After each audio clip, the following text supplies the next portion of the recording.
เจ้าศรีวิชัยตั้งแต่วันอาทิตย์ที่11ถึงวันจันทร์ที่19มิถุนายนพุทธศักราช2566ชื่อรุ่นเทิดธรรมาธิปไตยณพัทธสีมาวัดพระสิงห์วรมหาวิหารแล้วไปเข้ารับการฝึกปฏิบัติวิปัสสนากรรมฐานณวัดร่ำเปิงตะโปธารามพระอารามหลวงโดยบ่ต้องเสียค่าใช้จ่ายใดๆแต่สามารถร่วมบริจาคสมทบได้ตามจิตศรัทธาติดต่อสอบถามรายละเอียดและสมัครโดยตรงได้ที่นายพยูนมีทองคำประธานกรรมการมูลนิธิครูบาศรีวิชัยโทรศัพท์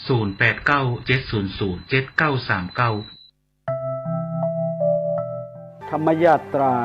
เดินเทศสันถีวันที่5มิถุนายนเริ่มที่วัดบ้านปางซึ่งเป็นวัดบ้านเกิดวัดที่อยู่ของครูบาเจ้าศรีวิชัยเป็นวัดแรกในเวลา 8:00 น.ตอนเช้าวันที่6ได้ออกจากประตูวัดบ้านปางไปสู่วัดห้วยละอำเภอบ้านโฮงในวันที่7มาเจ้าก็จะได้เดินธรรมยาตราไปสู่วัดบ้านโฮงหลวงอุโบสถที่ครูบาเจ้าศรีวิชัยได้เป๊กเป็นทุเจ้าที่หิมต่างที่วัดบ้านโฮงหลวงก็จะมาอยู่กันที่หั่นแหม1 คืนตอนเช้าก็จะมีทำบุญตักบาตรทอดพระป่าและถึงจะเดินธรรมยาตรามาสู่ที่วัดพระพุทธบาทตากผ้าในวันที่8ในเจ้าวันที่9ก็จะเดินเทศสันถีปล่อยขบวนจากวัดพระบาทตากผ้ามาที่วัดปูระมัดหรือวัดรมณียารามตำบลต้นทงนี่ซึ่งเป็นวัดแรกในจังหวัดลำพูนเป็นวัดที่พระแม่เจ้าจามเทวีมาสร้างถวายคือแก่พระรัตนตรัย10 เมื่อเจ้าหลังจากที่ทำบุญตักบาตรทอดพระป่าเรียบร้อยแล้วขบวนนี้ก็จะเริ่มออกเดินทางในเวลา 8:00 น.เข้าสู่บริเวณวัดจามเทวีในคืนวันที่10นี้ก็จะมีการสวดโนโกห้องจะมีการแสดงพระธรรมเทศนาแล้วก็ตอนเจ้าก็จะมีการทำบุญตักบาตรศีนานุปทานให้แก่ครูบาเจ้าศรีวิชัยในวันเจ้าวันที่11และในเวลา 17 นาฬิกานั้นก็จะมีการปล่อยขบวนฉะนั้นในฐานะที่หมู่เฮาทั้งหลายโดยเฉพาะคน10จังหวัดภาคเหนือเชียงใหม่ลำพูนลำปางแพร่น่านพะเยาแม่ฮ่องสอนหรือว่าสุโขทัยหรือว่าจังหวัดตากก็ขอห้องเอิญเชิญชวนกันมาร่วมงานครูบาเจ้าศรีวิชัยตั้งแต่วันที่5เป็นต้นไปและสุดท้ายจะมาสิ้นสุดที่วัดพระธาตุเจ้าหฤพุนชัย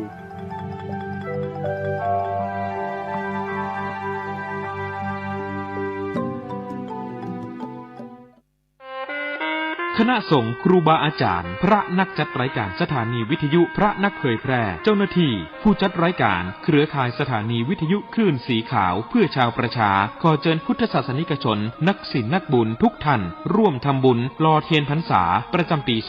2566 เพื่อสมทบทุนโรงเรียนทุ่งโป่งตำบลเมืองปานอำเภอเมืองปานจังหวัดลำปางและสถานีวิทยุเพื่อการศึกษาวิทยาลัยสงฆ์นครลำปาง FM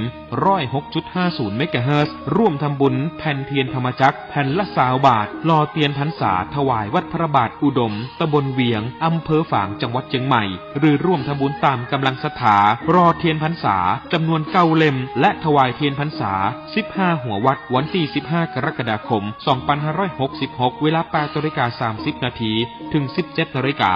ณวัดตุงโป่งตำบลเมืองปานอำเภอเมืองปานจังหวัดลำปางเดินทางไปร่วมบุญถวายเทียนพรรษาในพื้นที่อำเภอฝางจังหวัดเชียงใหม่ณวัดพระบาทอุดมอำเภอฝางจังหวัดเชียงใหม่วันที่13 สิงหาคม 2566 เวลา 14 นาฬิกาสามารถร่วมทำบุญได้ที่ธนาคารกรุงไทยชื่อบัญชีโครงการพัฒนาการศึกษาโรงเรียนขนาดเล็กอำเภอเมืองปานจังหวัดลำปางหมายเลขบัญชี 536 303 4255ข่าวสารเพื่อการประชาสัมพันธ์1 ไลน์1 แชร์ 1 โอกาสทางการศึกษาโรงเรียนวิสุทธิวิทยากรวัดบุญญาวาสวิหารพระอารามหลวงสังกัดสำนักบริหารงานคณะกรรมการส่งเสริมการศึกษาเอกชนกระทรวงศึกษาธิการรับสมัครนักเรียนใหม่ปีการศึกษาใหม่เรียนฟรีตลอดปีการศึกษาไม่เสียค่าใช้จ่ายในการเรียนตามโครงการเรียนฟรี15 ปีพร้อมรับทุนการศึกษาพร้อมโควต้าเรียนต่อมหาวิทยาลัยและวิทยาลัยของรัฐตามที่ต้องการคุณสมบัติเป็นนักเรียนชายและสามเณร1จบการศึกษาประถมศึกษาปีที่6รับ50 รูปคน2จบการศึกษามัธยมศึกษาปีที่3รับ50 รูปคนสนใจติดต่อได้ตั้งแต่บัดนี้เป็นต้นไปโรงเรียนวิสุทธิวิทยากร หลักสูตรการเรียนการสอนมีศักดิ์และสิทธิเท่าเทียมสถาบันการศึกษาของรัฐบาลทุกประการติดต่อสอบถามรายละเอียดเพิ่มเติมได้ที่พระครูวิบูลย์ปริยัตยากรผู้อำนวยการเลขที่39ถนนพหลโยธินตำบลหัวเวียงอำเภอเมืองลำปางจังหวัดลำปางรหัสไปรษณีย์52000ติดต่อโทรศัพท์054-217-526เบอร์โทรศัพท์054-217-526ได้ในวันเวลาราชการ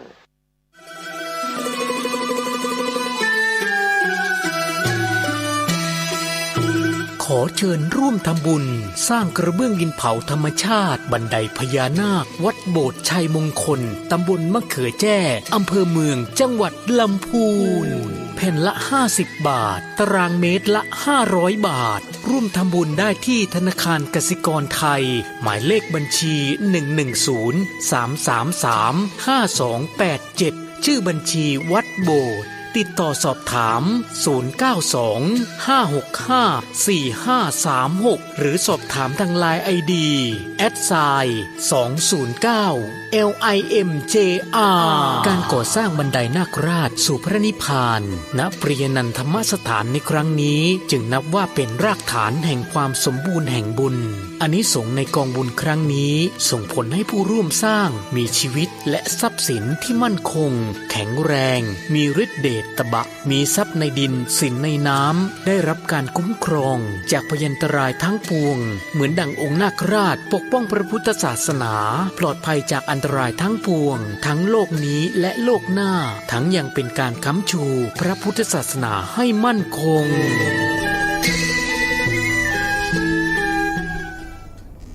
กลับมาเข้าสู่ในช่วงของสถานีวิทยุ FM 104.50 เมกะเฮิรตซ์จังหวัดเชียงใหม่คุณโยมนี่คือสถานีวิทยุเพื่อการศึกษาพระพุทธศาสนาและวัฒนธรรมก็เป็นประจำเนาะเดเฮียนจัดโดยพระทั้งประเทศไทยก็มีคนเดียวแหละ และหลวงพี่เลียวนี่แหละก็เจริญพรทุกท่านที่อยู่ทั้งหน้าจอทางโซเชียลเน็ตเวิร์กแล้วก็ทางในส่วนของสถานีวิทยุ 104.50 จังหวัดเชียงใหม่เนาะรวมไปถึงคุณโยมที่ฟังอยู่นะฮะจากสถานีที่ลิงก์จากวัดไฟหินไปตอนนี้ก็เข้าสู่ในช่วงของรายการที่เรียกว่ามีหลายๆท่านถามว่าเอ๊ะหลวงพี่ทำไมไม่มีเรื่องราววิญญาณเลยเหรอคือถ้าเมื่อก่อนเนี่ยเป็นโยมเนี่ยหลวงพี่ใส่กระจาย แต่ตอนนี้เป็นพระหลวงพี่ต้องมีเหตุมีผลนิดนึงนะแต่วันนี้มีเรื่องราวของครูบาอาจารย์เรียกว่าเรื่องราวของพ่อแม่ครูบาอาจารย์ที่ประสบพบเจอก็เดี๋ยวจะเอามาเล่าให้ฟังเอาล่ะคุณผู้ฟังเดี๋ยวก่อนอื่นเนี่ยหลวงพี่เองต้องขอแจ้งข่าวสารเกี่ยวกับในส่วนของพระพุทธศาสนาให้ฟังก่อนเนาะก็อันเนื่องมาจากว่าเดี๋ยววันที่วันไหนเนี่ยวันอาทิตย์นี้เนาะเช้าเชียงใหม่ของเรายินดีต้อนรับแล้วก็ไปรับฟังรวมไปถึงไปฟังธรรม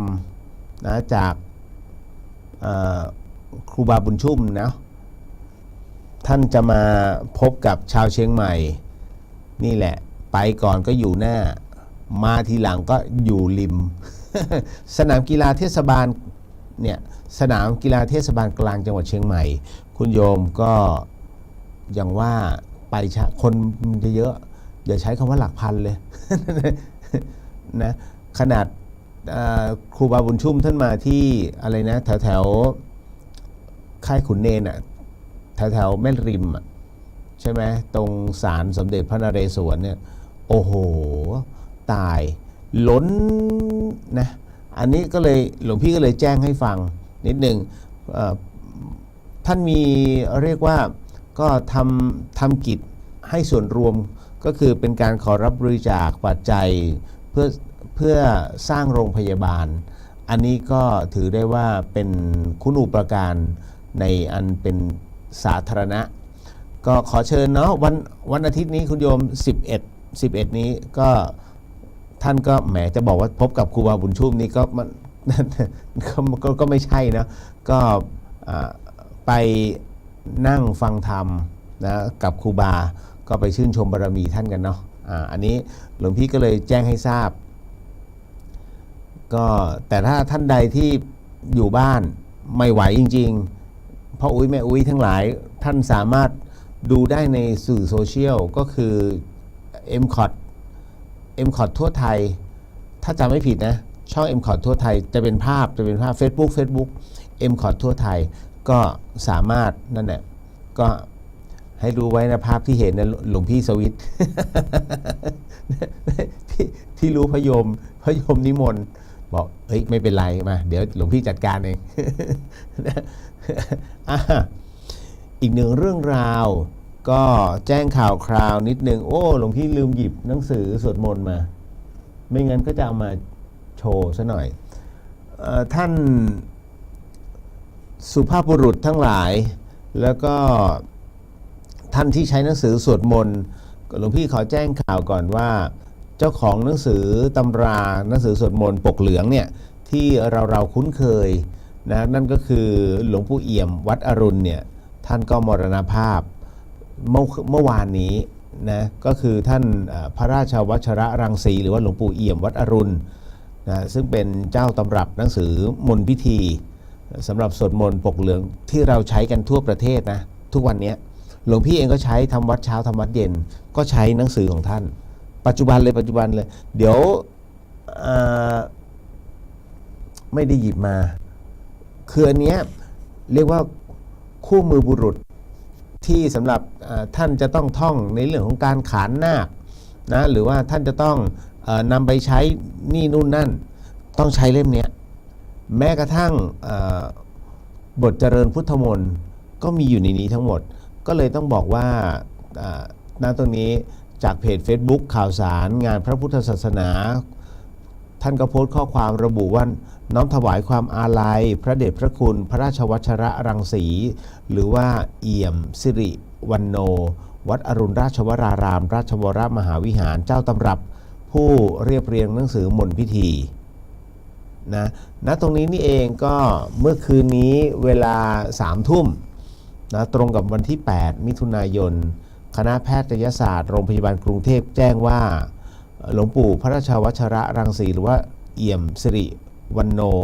ก็ได้หยุดหายใจแล้วก็อาการทรุดลงตามลำดับกระทั่งเวลา 22:15 นาทีไม่ตอบสนองอาการและมรณภาพด้วยอาการสงบสิริอายุ 89 ปีพรรษา 69 โดยมีศิษยานุศิษย์และพุทธศาสนิกชนนั้นเข้ามาแสดงความอาลัยเป็นจำนวนมากอันนี้ก็ต้องบอกว่าเป็นอีกหนึ่งการสูญเสียของเราชาวพุทธเนาะอันนี้แหมเสียดายวัดไฟหินใช้หนังสือของท่านจริงๆแล้วต้องบอกว่าหนังสือเล่มนี้ที่หลวงปู่ท่านทำเนี่ยเป็นแม่บทของการสวดมนต์ที่เรามีอยู่ทุกวันนี้ที่ท่านอ่านแล้วก็ใช้สวดมนต์กันอยู่เนี่ยและเป็นฉบับแปลคือฉบับแปลเนี่ยคือเอามาแต่งเติมก็คือมีคำแปลแต่จริงๆแล้วไอ้บททั้งหมดทั้งมวลเนี่ยท่านเลยท่านเป็นที่คุณโยมสวดเป็นบาลีเนี่ยนี่เลยของหลวงปู่แล้วก็เอาไปแตกยอดกันอีกทีหนึ่งก็อันเนี้ยถือว่าเป็นต้นฉบับแล้วก็เราท่านก็ใช้กันอยู่จนปัจจุบันเนาะเอาละก็แจ้งข่าวสารตรงนี้ให้ทราบกันเดี๋ยววันนี้เช่นเดิมวันนี้นอกจากมีเรื่องจิตวิญญาณแล้วก็มีเรื่องที่เดี๋ยววันนี้เรามีธรรมะหลวงปู่จามเวลานั่งสมาธิเพราะฉะนั้นไหนๆก็พูดถึงหลวงปู่จามแล้วเนี่ยหลวงพี่ก็จะเล่าเรื่องของหลวงปู่ในการเผชิญพญานาคส่วนวันนี้เองนะหลายๆท่านก็กดรัวๆนะหลวงพี่โพสต์โดยไม่ตั้งใจก็เป็นธรรมะข้างถนนเนาะแล้วก็จะมาแอดวัดไฟหินก็กระไรอยู่ก็เลยแค่ใช้วัดไฟหินเชียงใหม่นั่นแหละคือมันเป็นธรรมะข้างถนนอะไรจึงเป็นธรรมะข้างถนนได้เพราะว่าพอเราเป็นสมณะเนี่ย เวลาหลวงพี่จะใช้คำว่ารูปเวลารูปเดินเนี่ยก็จะพิจารณาตัวเองไปด้วยทำไมจึงพิจารณาเพราะว่าไอ้ทางที่มันเป็นเนินลงไปเป็นยางมะตอยเนาะ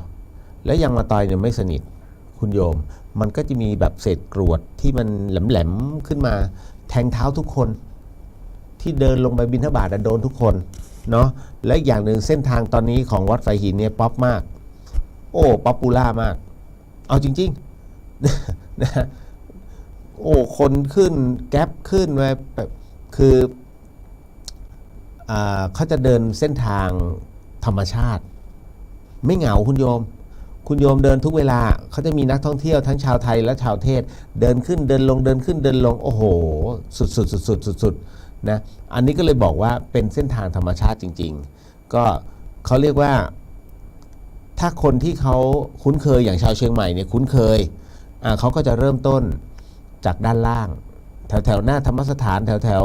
ประตูมช.ฝายหินหรือว่าทางโรงเรียนเชิงดอยเขาก็จะจอดรถแล้วก็เดินเป็นกลุ่มขึ้นมาแล้วก็วิ่ง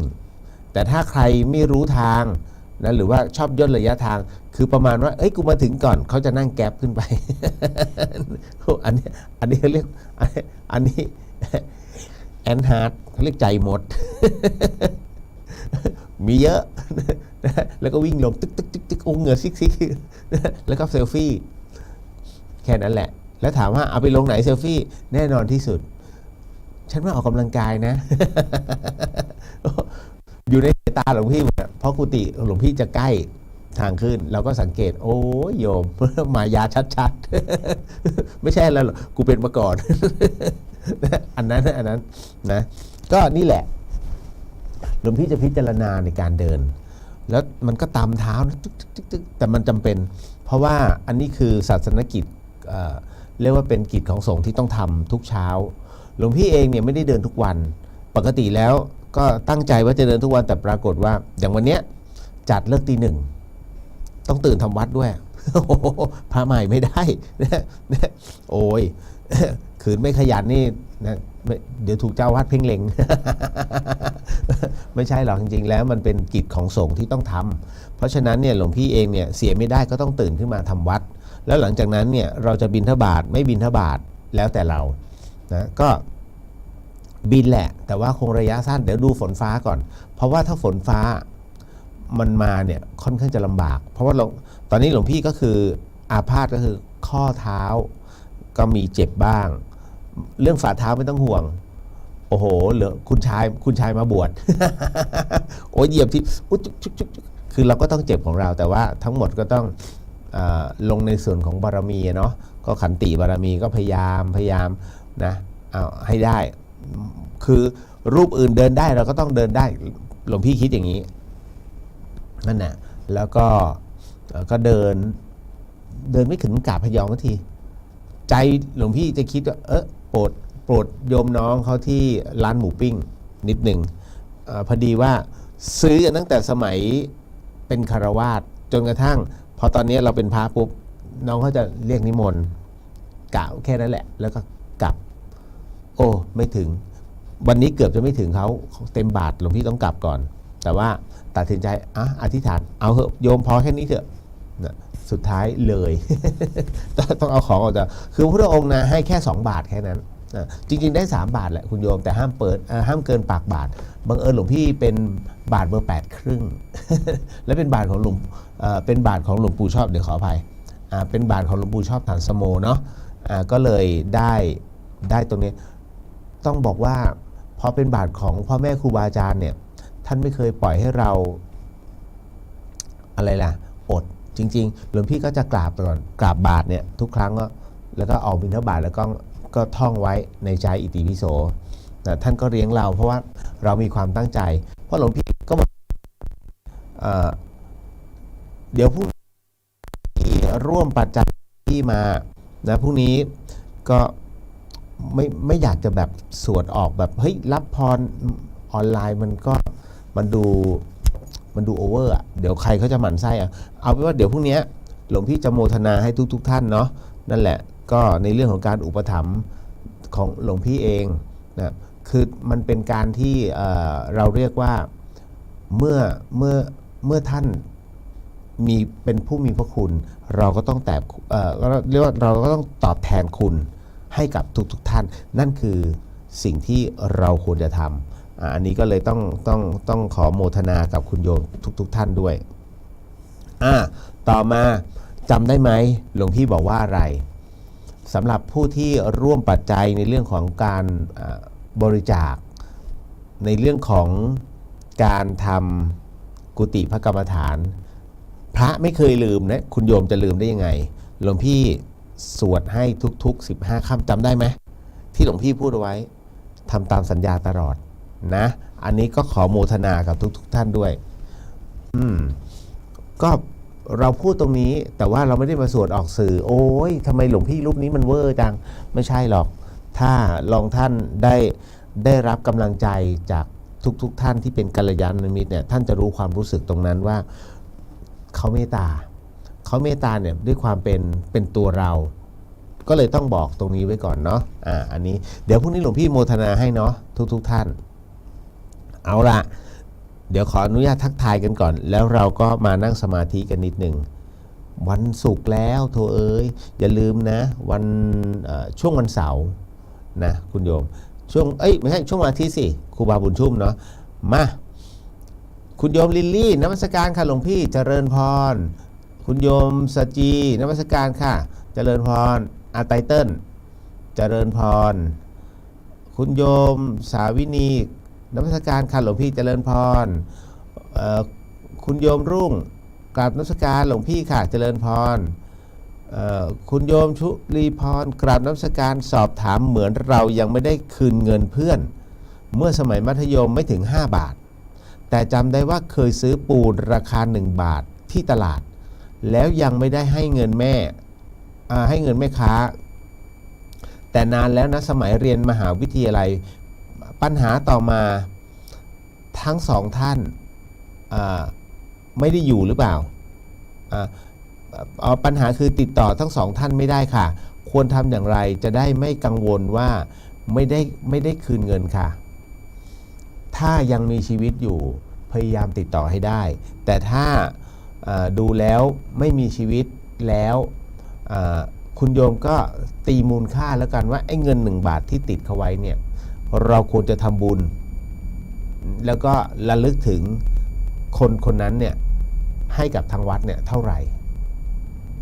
เป็นการทำนุบำรุงพระศาสนาเป็นการสร้างพระว่ากันไปแล้วใส่ชื่อเขานั่นแหละจบนะตรงนี้เนาะคือมีเยอะ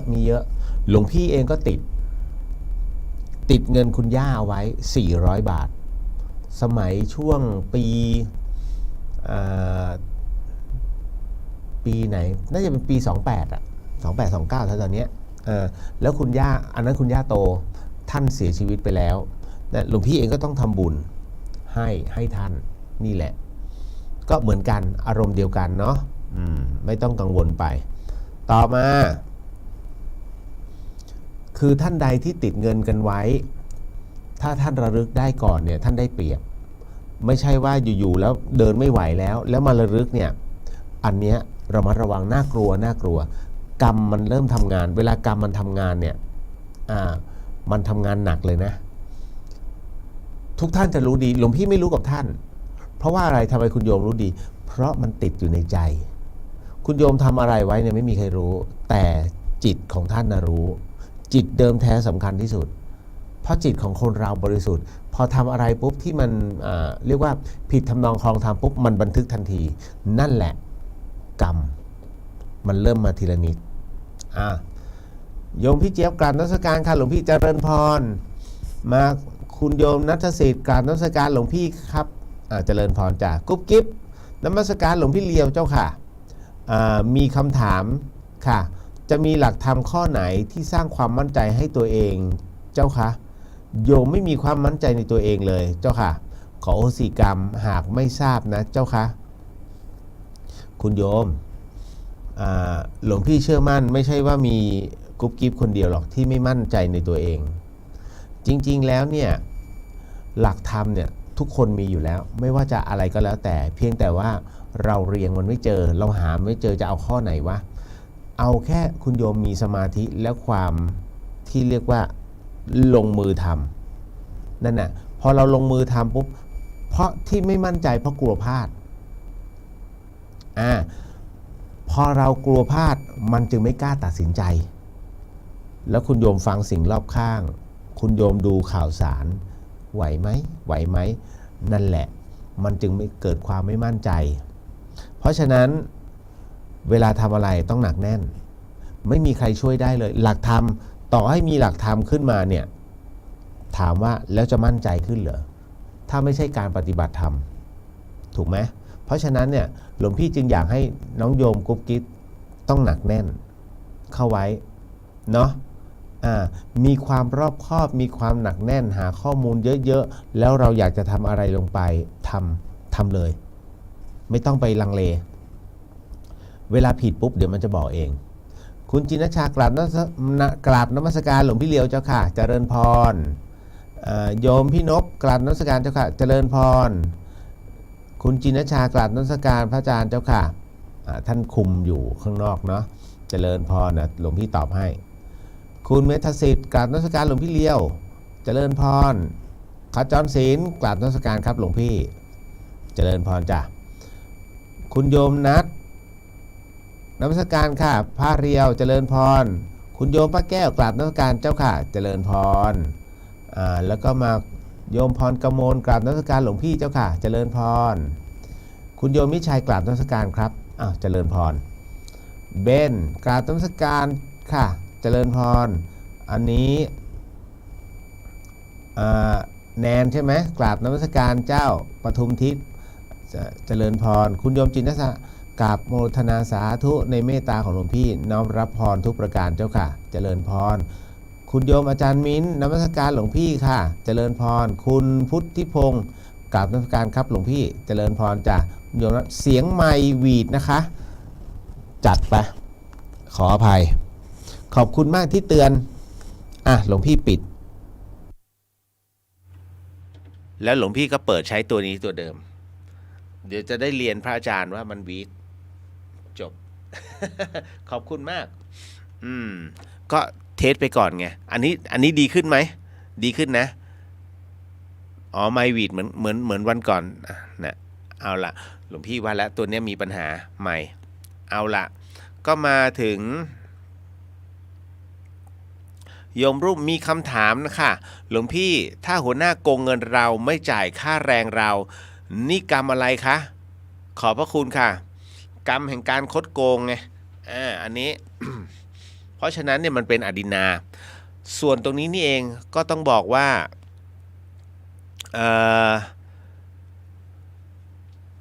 ถ้าเราตีเป็นตัวกรรมนะตรงนี้อันนี้คือหัวหน้ายังอยู่ใช่ไหมถ้าหัวหน้าโยมยังอยู่แสดงว่าหัวหน้าโยมเนี่ยต้องใช้ CPAC ทำหน้า เขาเรียกหน้าด้านเกินเนาะแต่ว่าถ้าไม่อยู่แล้วเนี่ยอันนี้ถ้าเราตีเป็นหลักธรรมมันจะเป็นในส่วนของอะไรนะเขาเรียกว่าเอาเป็นตามอัตถคถานะชาติก่อนเราเคยไปเอาเข้ามาไปเอาเงินเข้ามาชาตินี้เราต้องใช้ตามถ้าคุณโยมคิดแบบนี้เหมือนที่หลวงพี่คิดหรือว่าหลายๆท่านคิดปุ๊บเนี่ยนะถามว่ามันแล้วมันจะยังไงมันจะหมดไปไหมเพราะว่ายังเจอหน้ามันทุกวันไม่มีทางเพราะฉะนั้นไอ้กรณีนี้หัวหน้าโกงเงินเราไม่จ่ายไงค่าแรงเราเนี่ยต้องร้องเรียนเป็นหลวงพี่ร้องเรียนคือต้องให้อันเนี้ยถ้าทำครั้งแรกจะมีครั้งที่2แล้วก็จะมีครั้งที่3ถ้าปล่อยไว้ปล่อยไม่ได้กรณีแบบนี้มันต้องมีเขาเรียกว่าอะไรนะคือต้องมีการร้องเรียนเกิดขึ้นก็คือไปที่สูงกว่านั้นขอบอกเลยแล้วให้เขาทำการสอบสวนและถ้ามันหนักจริงๆอาจจะต้องแจ้งความนิดนึงเพราะมันเป็นสิทธิ์ของเราเนาะอย่าเหมือนว่าโอ้ยเดี๋ยวเราไปทำกรรมตรงนั้นคุณโยมไม่ใช่มูลนิธิที่ทำงานแล้วจะต้องฟรีหลวงพี่โดนตลอดตอนเป็นคฤหัสถ์เนี่ยโดนตลอดทำงานฟรีเพื่อนๆชักดาบกันบ้างขอบ thank you บ้าง เยอะการทำงานโปรดักชันเนี่ยเจอแบบนี้ เนาะอันนี้ก็เลยบอกเอาไว้เอาละคราวนี้เดี๋ยวเรามาในส่วนของคือวันนี้มีเรื่องราวของครูบาอาจารย์เนาะพ่อแม่ครูบาอาจารย์ที่หลวงพี่จะต้องเล่าเรื่องของหลวงปู่จามท่านเพราะว่าในเรื่องนี้กล่าวถึงหลวงปู่ขานท่านด้วยเอาเรื่องราววันนี้ก่อนในเรื่องของการหลักพิจารณาของธรรมะข้างถนนสืบเนื่องมาจากว่าคุณโยมเนี่ยก็ไม่รู้ว่าคาดหวังอะไรจากพระ ท่านคะเราก็บิณฑบาตเนาะนิมนต์เจ้าค่ะหยุดนิมนต์ต้องหยุดกำลังเขาใส่บาตรพระกำลังจะให้พรท่านเจ้าค่ะพอจะมีเลขเด็ดไหม โอ้โยมเลขเด็ดแต่หลวงพี่ไม่มีหรอก แต่ถ้ารสเด็ดนะนู่นหัวมุมนู้นเขาเขียนอาหารรสเด็ดว้าโถนึกว่าท่านจะให้สักตัว2 ตัว โอ้โยมหลวงพี่พระเนี่ยมีหน้าที่สอนธรรมไม่มีหน้าที่ให้ตัวเลข นะถ้าหลวงพี่ให้ตัวเลขไปแล้วโยมทุ่มไปผิดนี่พระปาราชิกเลยนะถือว่าไปหลงเชื่อและทำให้โยมเสียทรัพย์นั่นแหละก็เหมือนกับเป็นการหลอกให้โยมเหมือนเสียเงินน่ะไม่ได้นี่แหละเพราะฉะนั้นหลวงพี่บอกไม่ได้อารมณ์แบบนี้เนาะเพราะฉะนั้นลองไปหารูปอื่นเผื่อเขาจะแม่นนี่คือหลายๆท่านเนี่ยพยายามจะมาขอเลขแบบนี้กับพระหลายๆรูปเลยรูปคุณผู้ฟังเดี๋ยวหลวงพี่จะเล่าเรื่องหนึ่งให้ฟังของหลวงพ่อลีธรรมทโรแต่แป๊บหนึ่งคือตรงนี้ต้องบอกว่าการที่คุณโยมซื้อหวยแล้วถูกหวยเนี่ยมันเป็นการดึงเอาเขาเรียกว่ามันเป็นเพราะว่าบุญถึงพร้อมต้องย้อนกลับไปไม่รู้หรอกว่าในช่วงไหนของสมัยไหนในดวงจิตของคุณโยมย้อนกลับไปในสมัยอดีตการในอดีตชาติคุณโยมเนี่ยที่ถูกรางวัลไม่ว่า1 2 3 4 5มันคือบุญที่คุณโยมเคยทำบุญใหญ่เอาไว้กับวัดหรือว่าคุณโยมเคยสั่งสมบุญเอาไว้แต่มันขาดอยู่นิดนึงพอขาดอยู่นิดนึงเนี่ยแล้วคุณโยมไปไหว้พระอย่างเงี้ยไปขอพรจากพระปรากฏว่าบุญมันเต็มไงคุณโยมจะไปขอพรพระมือเปล่าไหมล่ะแค่เข้าไปโยมก็หยอดตู้แล้วก็มีจิตอันเป็นกุศลเพราะว่าเป็นการสัญญาก็คือบนนั่นแหละโอ้มานี่เดี๋ยวมาไล่นี่นู่นนั่นซึ่งหลวงพี่ก็จะยกตัวอย่างนะหลวงพ่อทันใจขออภัยไม่ใช่หลวงที่ดอยคำหลวงพ่อดอยคำที่อยู่ในกุฏิเล็กๆนะอายุ1,000 กว่าปีที่คุณโยมไปกราบไหว้ตลอดนั่นน่ะอันนั้นน่ะเป็นเพราะคุณโยมน่ะมีบุญถึงพร้อมและไปกราบท่านพอบุญถึงพร้อมและไปกราบท่านด้วยใจอันบริสุทธิ์ไอ้บุญเนี้ยมันไปเขาเรียกไปกระตุ้นตัวที่เราเคยทำในอดีตชาติขึ้นมาคุณโยมก็ไปซื้อหวยถูกรางวัลโอ้โหคราวนี้บอกเต็มเลยหลวงพ่อแม่นมากนี่รางวัลที่1ทุกคนแล้วเขาก็จะโชว์นี่จากพระธาตุดอยคำและอีกเป็นหมื่นคนที่ไปไหว้ไม่ถูกไม่ถูกเลยแต่คนจะไม่เชื่อคนที่พูดว่าไม่ถูกคนจะเชื่อคนที่ถูกคนเดียวเอามาโชว์เห็นไหมนั่นจริงๆแล้วไม่ได้เกี่ยวกับหลวงพ่อท่านเลยแต่บุญของโยมแล้วคราวนี้พอไปแต่ละคนแล้วซื้อถูกแสดงว่าได้ผลทุกคนก็จะหลั่งไหลไปนั่นน่ะหลวงพี่จึงให้พิจารณาไงว่าตกลงยังไงเคยเห็นหลวงพ่อท่านกระซิบไหมล่ะท่านอยู่ในกุฏินั่งนะเพราะท่านเป็นหินเคย มันนี้ฉันให้แกคนเดียวนะหลวงพ่อกระซิบมีไหมเคยเห็นไหมไม่มีเพราะฉะนั้นเนี่ยอกันเองหมดแหละหลวงพ่อท่านเนี่ยเป็นเรียกว่าหลวงพ่อสมหวังแต่สมหวังได้สมหวังไม่ได้ขึ้นอยู่กับโยมแต่ละคนมีศีลมีธรรมไหมนั่นแหละต้องบอกว่ามีจิตอันบริสุทธิ์ไหมเพราะฉะนั้นท่านจะต้องให้กับคนที่มีศีลนั้นโดยเต็มเรียกว่าโดยเต็มเปี่ยมถึงจะให้อย่าว่าแต่พระธาตุดอยคำทุกที่นั่นน่ะอย่าเพิ่งว่าโอ้เป็นพระเนี่ยหลวงพ่อปากแดงนี่ทุกอย่างเป็นหินหมด คุณโยมเคยเห็นหินคุยกับใครไหมล่ะไม่มีเพราะฉะนั้นมันเป็นที่ตัวคุณโยมเนี่ยที่เคยทำบุญใหญ่เอาไว้หลวงพี่ให้เคลียร์ตรงนี้นะเพราะไม่งั้นเนี่ยเดี๋ยวจะมีอะไรเลยมาขอหลวงพี่อีกแค่ เดินบิณฑบาตก็หนักแล้วเจอโยมขอตัวเลขหนักกว่า หลวงพี่จะเล่าเรื่องหนึ่งให้ฟังคุณโยม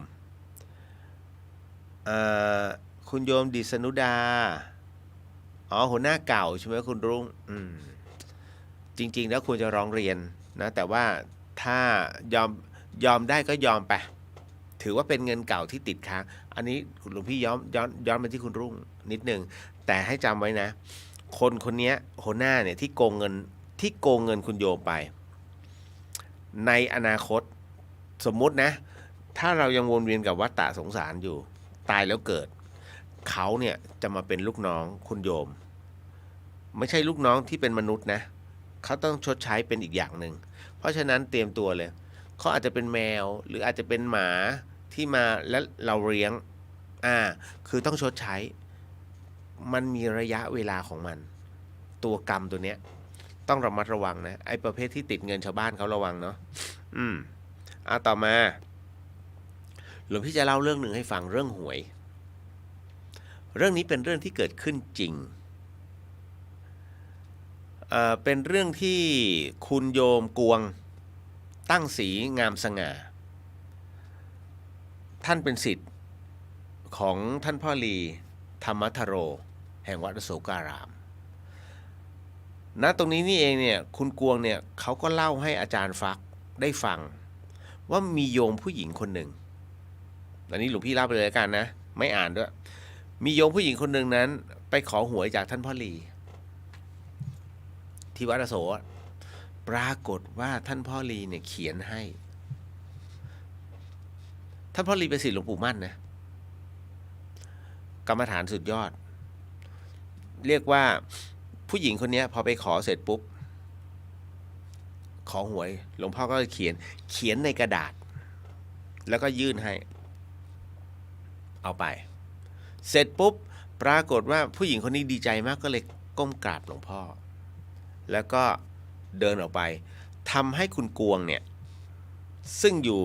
ตรงนั้นน่ะเห็นดีใจ100 วันพันปีหลวงพ่อไม่เคยให้หวยใครแต่ครั้งนี้หลวงพ่อให้นี่ก็เลยจะรีบวิ่งไปหลวงพ่อท่านบอกกวงจะไปไหนโอ้ยหลวงพ่อไม่เคยให้หวยใครเลยเนี่ยถ้าอย่างเงี้ยผมไม่อยากได้หวยมั่งนะจะรีบไปซื้อจะรีบไปขอเขาดูหน่อยจะซื้อมั่งกวงอย่าไปคุณกวงเนี่ยซึ่งสงสัยทำไมท่านพ่อลีเนี่ยจึงห้ามท่านพ่อลีจึงอธิบายว่ากวงที่ข้าให้ผู้หญิงคนนั้นไปเนี่ยเพราะนี่คือเงินครั้งสุดท้ายของเขาผู้หญิงคนนี้กำลังจะชะตาขาดท่านพ่อบอกเลยอันเนี้ยนี่คือวาระสุดท้ายของเขาแล้วสิ่งที่ข้าให้ไปเนี่ยก็คือเป็นเงินที่จะใช้ทำศพของเขาจะไปเอาไหมล่ะในกวงถึงตรงนั้นเสร็จปุ๊บก็ตกใจก็เลยชะงักไว้จากนั้นเสร็จปุ๊บหลังจากนั้นไม่นานก็ปรากฏว่าพอหวยออกปุ๊บลูกเขามาเลยที่วัดอโศกมากราบท่านพ่อลีก็มาบอกว่าคุณแม่ถูกหวยเป็นจำนวนเงินคือจำนวนเงินตอนนั้นน่าจะ 50,000 บาทไม่รู้นะรางวัลสมัยก่อนสมัยท่านพ่อไม่รู้ว่าไอ้ 50,000 ประมาณเท่าไหร่และปรากฏว่าแต่ตอนนี้คุณแม่ของกระผมนั้นเสียชีวิตแล้วท่านพ่อลีรับรู้ล่วงหน้าอยู่แล้วท่านพ่อลีก็บอกก็เอาเงินนั้นแหละไปทำศพให้แม่เขาก็เลยจัดงานศพตรงนั้นคุณกวงซึ่งอยู่ตรงนั้นเสร็จปุ๊บก็เลยกราบเรียนหลวงพ่อผมก็อยากถูกหวยมั้งหลวงพ่อช่วยเขียนให้หน่อยได้ไหมท่านพ่อก็เลยบอกว่า เองไปที่ปากน้ำไปที่ตลาดปากน้ำไปร้านไหนก็ได้บอกว่าไปบอกแม่ค้าว่าขอซื้อหวย2 ใบอย่าเอาหวยเถื่อนนะท่านพ่อบอกอย่าเอาหวยเถื่อนนะเอาหวยรัฐบาล2 ใบนั่นน่ะแม่ค้าจะหยิบอันไหนเองก็เอาไปเลยเอ้าแล้วหลวงพ่อไม่บอกตัวเลขแล้วยังไงเอาไปเถอะหยิบไปในกวงก็เลยไปที่ตลาดปากน้ำก็ปรากฏว่าก็ไปตัดสินใจเข้าร้านนี้แม่ค้าก็เลยหยิบ2 ใบท้ายสุดปรากฏว่าถูกรางวัลที่เลขท้าย3 ตัว1 ใบถูกรางวัลที่5 1 ใบดีใจมากก็เลยเอาอะไรล่ะในกวงเลยซื้อมีดไปถวายท่านพ่อลีบอกเอาออกไปไม่เอาเพราะมันเป็นเงินไม่บริสุทธิ์ในกวงได้ยินดังนั้นก็รู้สึกว่าเสียใจก็เลยเอาเงินตรงนั้นน่ะเอาไปมอบให้กับโรงครัวเพื่อที่จะเอาไว้ซื้อกับข้าวนะเอาไว้เลี้ยงพระเลี้ยงเนนนะหรือว่าผู้ปฏิบัติธรรมนะตรงนั้นแล้วตั้งแต่นั้นเป็นต้นมาในกวงไม่ซื้อหวยอีกเลยนั่นก็คือเรื่องราวตรงนี้ที่หลวงพี่เอามาพูดเนี่ยคุณโยมเพราะว่าเนี่ยอย่างว่าเงินบางเรียกว่าเงินจากหวยบางท่านเนี่ยมันเป็นเงินครั้งสุดท้ายในชีวิตทั้งชีวิตเนี่ยรักในการซื้อหวยมากไม่ถูกเลยแต่พอถูกปุ๊บดีใจ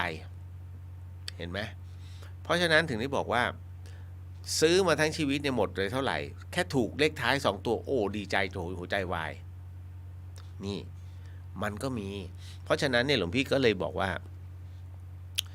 เอาเป็นว่าคุณโยมเนี่ยใช้ปัญญา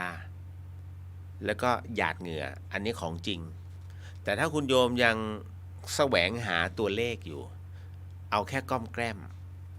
จัดไว้สมมุตินะมีเงิน100เอาแค่5 บาทเล่นแค่นั้นพอเสียก็คือเสียไม่ต้องมาโวยวายถ้าโวยวายโอ้ตายถ้าคุณโยมเผลอไปด่าพระเขา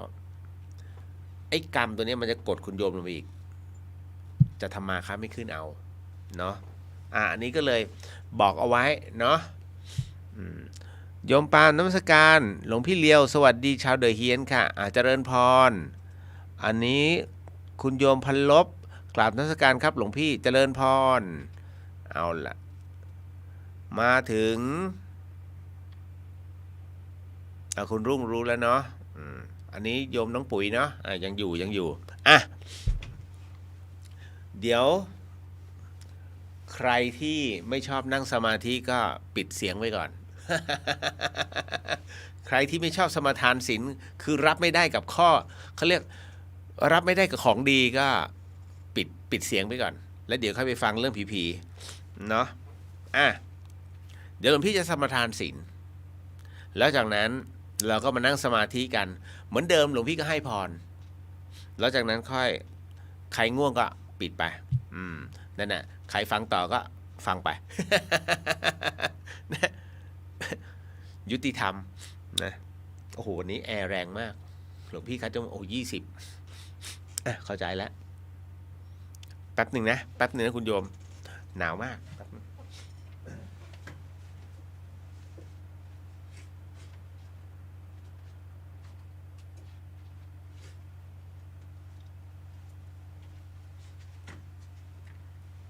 มาแล้วเดี๋ยวจัดไม่สนุก แอร์มันตีหน้าแล้วคัดจมูกมาเข้าสู่เรื่องราวตรงนี้เดี๋ยวนะถ้าพร้อมแล้วเรามาพูดถึงในเรื่องข้อศีลกันบ้างไม่ใช่เดี๋ยวแป๊บหนึ่งมันมีอันหนึ่งมันมีเรื่องราวอันหนึ่งเนาะมันเป็นข่าวนะคุณโยมวันนี้เลยคือมันมีกรณีผู้ใช้เพจที่ชื่อว่าคุณจิรัตน์เสรีเกษมสารเนี่ยเขาโพสต์รูปพร้อมระบุข้อความว่ากลิ้งโว้ยอันนี้ชื่อคนนะชื่อกลิ้งโว้ยดีใจกับเองด้วยว่ะตายแล้วฟื้นมีจริงนี่ ซึ่งหลังจากที่มีการแชร์เรื่องราวลงในโซเชียลก็มีคนเข้าไปวิพากษ์วิจารณ์จำนวนมากโดยพบว่าก่อนหน้านี้เนี่ยผู้ชายที่ชื่อกริ้งเนี่ยประสบอุบัติเหตุขี่รถจักรยานยนต์แหกโค้งบนสะพานใหม่อยู่ที่ชลบุรีตอนกู้ภัยไปตรวจสอบก็พบว่าไม่มีชีพจรแล้วมีบาดแผลที่ใบหน้าชัดเจนจึงนำส่งโรงพยาบาลชลบุรีคุณโยมต่อมาก็ได้รับการยืนยันว่าเสียชีวิตก็มีการโพสต์ประกาศตามหาญาติให้มาติดต่อรับศพไปบำเพ็ญกุศลตามทางศาสนาล่าสุดนั้นต้องบอกว่าผู้สื่อข่าวก็รายงานเดินทางไปพบกับอาจารย์ตู้หีบทองคนที่โพสต์เรื่องราวดังกล่าวเนี่ยเขาก็เล่าว่าตนเองนั้นขายโลงศพเพื่อบริจาคให้กับผู้ที่ยากไร้ฟรีกรณีนี้มีน้องกู้ภัยเนี่ยติดต่อมาขอรับโลงและก็ไม่สามารถนำศพออกไปได้ตามกฎของโรงพยาบาลก็ซึ่งเพราะไม่ใช่ญาติไงจึงโพสต์ลงโซเชียลตามหาญาติแต่ผ่านไป2 วันปรากฏว่าคนตายกลับฟื้นคืนชีพก็ต้องบอกว่านี่คือความเชื่อส่วนบุคคลเพราะว่าอาชีพเนี้ยที่ตนประกอบอาชีพนี้มาเนี่ยเคยเจอ 2-3 ครั้งกับตายแล้วฟื้นนั้นมันมีจริงนี่เรื่องราวตรงนี้เห็นไหมหลวงพี่ไม่ได้โกหกนะ ในส่วนตัวนะในส่วนของตายแล้วฟื้นมันมีแต่คราวนี้สิ่งหนึ่งซึ่งที่บอกว่าตายแล้วไม่ฟื้นกันเนี่ยเพราะฉีดฟอร์มาลีนรักษาสภาพศพซึ่งหลวงพี่เองเนี่ยไม่เข้าใจในปัจจุบันนะทำไมต้องฉีดฟอร์มาลีนถ้าสมมุติตายด้วยเป็นลมบ้างหัวใจวายบ้างหรือว่าตายจากโรงพยาบาลถ้าไม่ใช่อุบัติเหตุจะฉีดไปเถอะถ้าเป็นอุบัติเหตุนะฉีดไปเถอะนั่นแหละเพราะมันรักษาสภาพนะแต่ไอ้ตรงเนี้ยพอตายแล้วปัจจุบันเป็นโรงเย็นไงโรงเย็นเนี่ยโยมแช่เนื้อหมูไม่ใช่เหรอเนื้อถ้าแสดงเข้าตู้เย็นของคุณโยมด้วยแสดงว่าไอ้หมูเนี่ยมันฉีดฟอร์มาลีนว่ะถูกไหมเพราะฉะนั้นไม่ใช่เพราะมันไม่จำเป็นต้องฉีดฟอร์มาลีนไงแต่ไปเข้าตู้เย็นไว้ก็คือสภาพศพอะแช่ฟิตไว้นั่นแหละเรื่องของเรื่องเนี่ยดันไปฉีดฟอร์มาลีนก็ตายของแท้เลยคราวนี้เพราะนี้เรื่องราวตายและฟื้นจึงฟลุกไงแสดงว่าโรงพยาบาลไม่ได้ฉีดฟอร์มาลีนให้กับพ่อหนุ่มคนนี้ฟลุกไปนะไม่ใช่เรื่องราวก็มีแค่นี้หลวงพี่จะอ่านให้ฟังเอาละมาเข้าสู่ตรงนี้บ้างเป็นช่วงสมทานศีลท่านใดที่อยากจะเติมเต็มก่อนวันหยุดที่จะถึงก็เตรียมพร้อมหลวงพี่จะว่าข้อศีลแล้วทั้งหมดทั้งมวลนั้นถ้าท่านใดที่ว่าตามไม่ทันก็น้อมจิตตามเนาะโอ้ยตายแล้วแย่เลยขออภัยนะฟึดฟัดด้วยนะโมตัสสะภะคะวะโตอะระหะโตสัมมาสัมพุทธัสสะนะโมตัสสะภะคะวะโตอะระหะโตสัมมาสัมพุทธัสสะนะโมตัสสะภะคะวะโตอะระหะโตสัมมาสัมพุทธัสสะพุทโธธัมโมสังโฆศีลข้อ 1ไม่ฆ่าสัตว์ศีลข้อ 2ไม่ลักทรัพย์ศีลข้อ 3ไม่ประพฤติผิดในกามศีลข้อ 4ไม่พูดเท็จศีลข้อ 5ไม่ดื่มสุราและของมึนเมาบัดนี้ข้าพเจ้าตั้งใจรักษาศีลแล้วบัดนี้ข้าพเจ้าคือผู้มีศีลข้าพเจ้าผู้มีศีลละอายต่อการทำความชั่วกลัวต่อผลของบาปกรรมข้าพเจ้าผู้มีศีลมีหิริโอตปะมีกายเป็นมนุษย์มีใจเป็นเทวดาเป็นมนุษย์เทโวผู้เข้าถึงความเป็นสหาย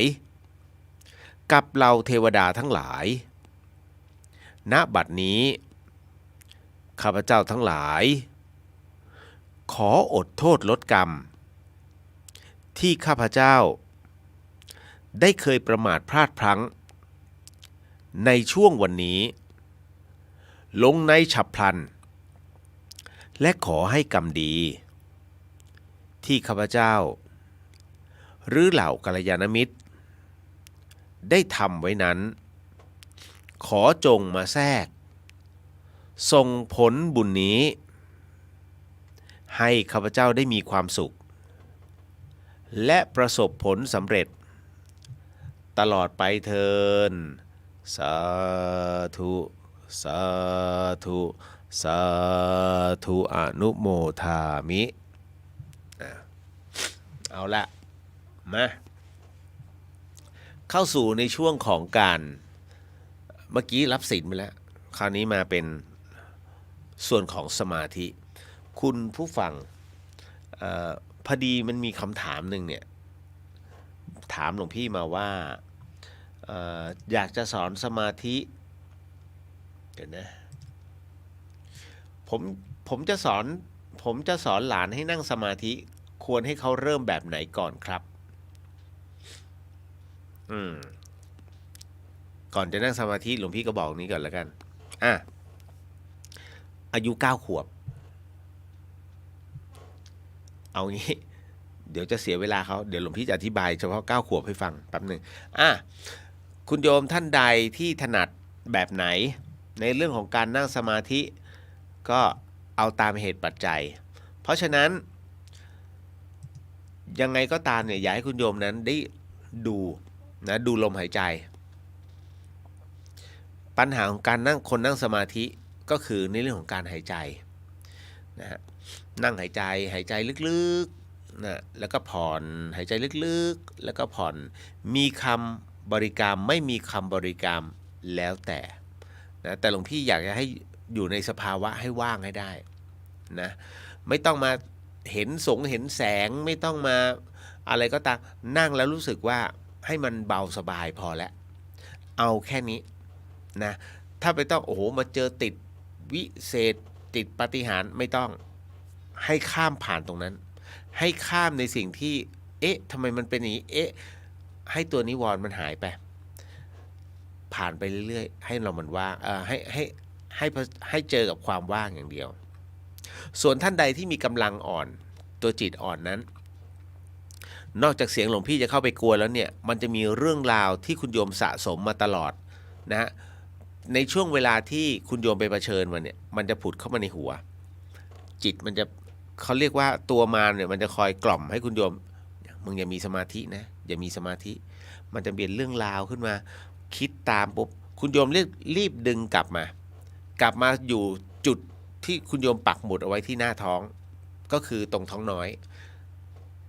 ต้องกลับมาให้ได้ต้องมีสมาธิกับตรงแถวท้องน้อยให้ได้นั่นแหละปักหมุดไว้เพราะฉะนั้นไอ้ตัวมารที่มันเคยสะกดคุณโยมได้เนี่ยอย่างน้อยมันจะติดขัดมันไม่หมดไปนะพระเองก็ยังมี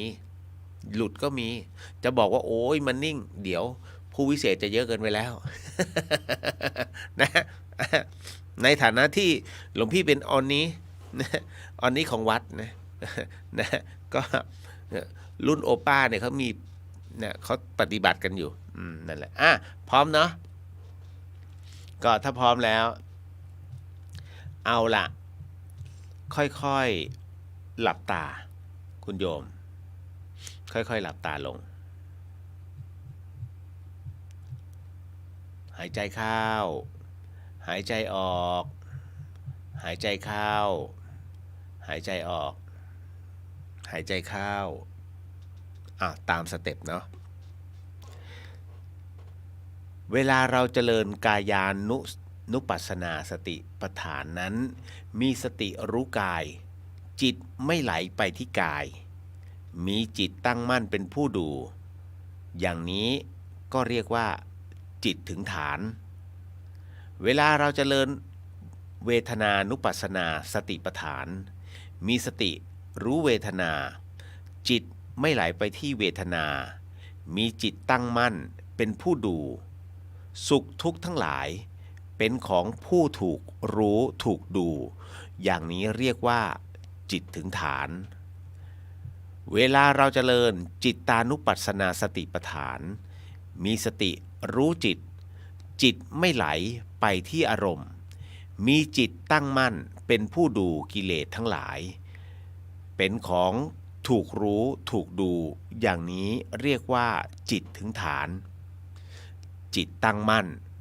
คือจิตที่รู้เนื้อรู้ตัวไม่เผลอไม่เพ่งนุ่มนวลว่องไว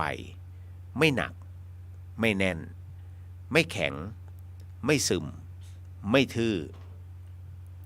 เวลาที่จิตตั้งมั่นจิตจะเป็นผู้รู้ผู้ดูอยู่ต่างหากไม่ถลำไปที่อารมณ์ก็จะเกิดปัญญาแยกรูปแยกนามเช่นเห็นการเคลื่อนไหวใจเป็นคนดูผลจากการที่จิตตั้งมั่นมันจะเห็นสภาวะต่างๆที่เกิดขึ้นตามความเป็นจริงคือเห็นว่าเป็นเพียงสภาวะไม่ใช่ตัวตนไม่ใช่เราไม่ใช่เขาคือเห็นอนัตตาลักษณะบางทีก็เห็นว่ากิเลสที่เห็นมันไม่เที่ยงเมื่อกี้มีขณะนี้ไม่มีเห็นบ่อยๆที่จะเกิดปัญญาขึ้นว่า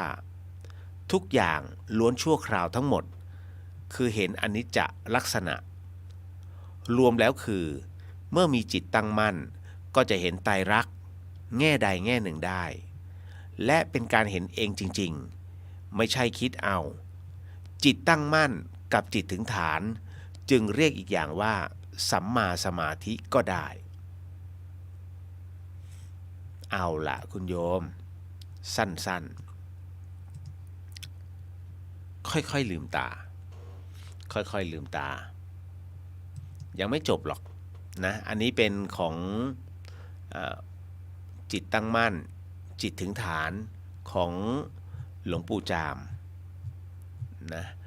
ก็เลย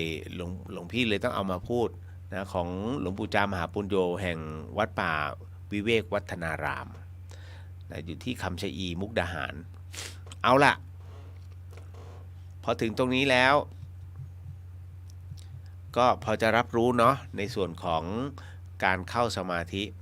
เมื่อคุณโยมรับศีลไปแล้วสมาธิไปแล้วอ่ะคราวนี้มารับพรจากพระมีขวดน้ำใกล้ๆก็เตรียมไว้นะแต่ถ้าไม่ได้ก็ไม่เป็นไรกรวดน้ำแห้งไปก่อนถ้าพร้อมแล้วพนมมือเนาะพระจะให้พรก่อนจะไปนอนยังไม่จบรายการนะโยม หมายถึงว่าคือบางท่านอายุเยอะก็จะง่วงเร็วแต่วันนี้วันศุกร์นะศุกร์หันษาพร้อมกรวดน้ำเด้อยะถาวาริวหาปุราปาริปุเรนติสาครังเอวะเมวะอิโตตินังเปตานังอุปกปติอิชิตังปฏิตังตุมหังคิปเมวะสมิชันตุสัพเพปุเรนตุสังกปาจันโดปนรโสยะธามณิโชติระโสยะธาสัพพิติโยวิวัญชันตุสัพพะโรโควินาสันตุมาเตภวาวันตรายโยสุขีติขายุโกภาวะภิวาทนาสิริสนิจังอุทธาปจายโนจตารโอธรรมาวทันติอายุวันโนสุขังภาลังสัพพพุทธานุภาเวนะสัพพธัมมานุภาเวนะสัพพสังฆานุภาเวนะพุทธรัตนังธัมมรัตนังสังฆรัตนังตินนังรัตนานะอานุภาเวนะจตุราสีติสหัสดัมมขันธานุภาเวนะปิตกัตตยานุภาเวนะชินสาวกานุภาเวนะสัพเพเตโรคะสัพเพเตพยาสัพเพเตอันตรายาสัพเพเตอุปัฏฐวาสัพเพเตทุนนิมิตตาสัพเพเตอวมังคลาวินาสันตุอายุวัฏโกธนวัฏโกสิริวัฏโกยสวัฏโก พลวัตถโกวันนวัตถโกสุขวันถโกโหตุสัพพะทุกขโรคพยาเวราโสกาสัตตุจุปัฏฐวะอเนกาอันตรายาปิวินาสันตุจเตชะสาชยสิทิทนังลาพังโสเทภคยังสุขังพลังสิริอายุจวันโนจะโพคังวุติจะยสวะสตวสาจะอายุจะเชียวเศรษฐิภวันตุเตภวันตุสาพมังคารังรักขันตุสาพเดวตาสาพพุทธานุภาเวนัสทาโสเทภวันตุเตภวันตุสาพมังคารังรักขันตุสาพเดวตาสาพรัมมานุภาเวนัสทาโสเทภวันตุเตภวันตุสาพมังคารังรักขันตุสาพเดวตาสาพสังฆานุภาเวนัสทาสุเทภาวันตุเตอ้าว สาธุสาธุสาธุเรียบร้อยเอาละมาเข้าสู่ช่วงเวลา นะพอดีคุณโยมถามมาว่ามีเรื่องราวเกี่ยวกับผีไหมหลวงพี่เคยเล่าเรื่องนี้ไปแล้วเล่าอีกรอบแล้วกันเพราะเป็นเรื่องราวของครูบาอาจารย์เป็นเรื่องราวของคุณโยมท่านหนึ่งนะคุณโยมท่านนี้เนี่ยท่านเขียนเอาไว้นะในเรื่องราวของหลวงปู่ดูก็คือคุณมนพันลายเขียนเอาไว้ว่ามันเป็นเรื่องราวของผีตายโหงฟังหูไว้หูนะใช้วิจารณญาณทุกครั้งในการรับฟังเรื่องราวประเภทนี้ข้อสำคัญอยากให้คุณโยมนั้นได้ฟังเป็นนิยายใช้หลักกลมสูตรในการฟังคุณโยมพันลายเนี่ยนะเขาบอกว่าเรื่องราวของผีตายโหงที่อยากมีเมียเป็นมนุษย์นี่อันนี้ก็เลยต้องบอกก่อนนะเอาคุณเมื่อกี้หลวงพี่บอกคุณโยมพันลายไม่ใช่คือคุณมนนะ ชื่อโยมมนพันลายเรื่องของเรื่องก็คือต้องบอกว่ามันเป็นเรื่องที่เข้ามาเกี่ยวข้องกับหลวงปู่ดูที่วัดสะแกโดยตรงเพราะว่าตรงเนี้ยเป็นประสบมันเหมือนกับว่ามันไม่ใช่เป็นเรื่องราวที่หลวงปู่ท่านไปธุดงค์นะแต่เป็นเรื่องราวที่ญาติโยมนั้นมาขอความช่วยเหลือมันมีครอบครัวหนึ่งคุณผู้ฟังอยู่ที่อำเภอนครหลวงจังหวัดพระนครศรีอยุธยาครอบครัวนี้ต้องบอกว่าก็เขาก็อยู่กันด้วยความปกติสุขนี่แหละพ่อแม่ลูกนะอันนี้ลูกสาวเนี่ยปรากฏว่ามันมีวันหนึ่งไปธุระนอกบ้าน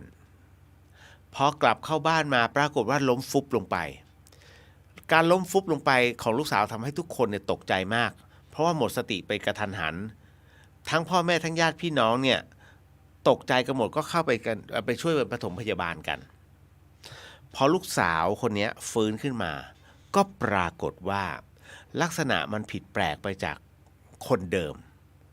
เรียกว่าแม้กระทั่งตั้งแต่พฤติกรรมแววตาที่ขุ่นแล้วก็มองของขวางดูน่ากลัวเวลาเอ่ยปากพูดออกมาเนี่ยน้ำเสียงมันแปลกมันแหบมันห้าวคล้ายๆเสียงผู้ชายรวมถึงถ้อยคำวาจาที่พูดกับบิดามารดาหรือว่าญาติเนี่ยเรียกว่ามันไม่ใช่มีการขอเอาอาหารสดๆขออาหารคาวพอเอามาให้ก็กินอย่างมูมามเรียกว่าตายอดตายอยากนั่นแหละพอพ่อแม่เห็นลูกสาวมีกิริยาแบบนี้เนี่ยเอาแล้วคราวนี้กลายเป็นว่าเฮ้ยนี่ลูกสาวเราเสียสติไปหรือเปล่าก็ไม่แน่ใจหรือมันจะมีวิญญาณมาสิงหรือเปล่าตรงนี้นี่เองเนี่ยจึงทำให้พ่อแม่เนี่ยร้อนใจมากก็เลยออกตระเวนหาหมอผีทั้งหมดทั้งสิ้นทั้งหมดทั้งมวลเนี่ยต่างมาช่วยกันขับไล่ทำทุกวิถีทางแล้วปรากฏว่าก็จะเป็นแบบว่าไอ้ประเภทที่หมอผีเขาเรียกว่าพลังชั้นอนุบาลเนี่ยไปไล่มันก็ไม่ออกถ้าเอาหมอผีประเภทที่เรียกว่าเข้มขลังในวิชาปุ๊บเขาออกแต่พอกลับไปเสร็จปุ๊บมันมาเข้าใหม่ เป็นอย่างนี้ก็เลยเรียกว่าไอ้เหตุแบบนี้มันเกิดขึ้นอยู่ตลอดเป็นแบบนี้ก็เลยทำให้พ่อแม่รู้สึกว่าไม่สบายใจเขามารู้อีกทีว่าวิญญาณที่มาเข้าเนี่ยคือวิญญาณของผู้ชายคนหนึ่งซึ่งถูกยิงตายในบริเวณหลังวัดใกล้ๆกับบ้านและปรากฏว่าลูกสาวเนี่ยคือคนที่เขาสิงเนี่ยผ่านไปผ่านมาทำให้วิญญาณตนเนี้ยรู้สึกถูกต้องถูกใจก็เลยเข้าเมื่อลูกสาวเจ้าของบ้านรายนี้เดินผ่านไปโอ้โหเท่านั้นแหละฮะก็เลยเข้าเลย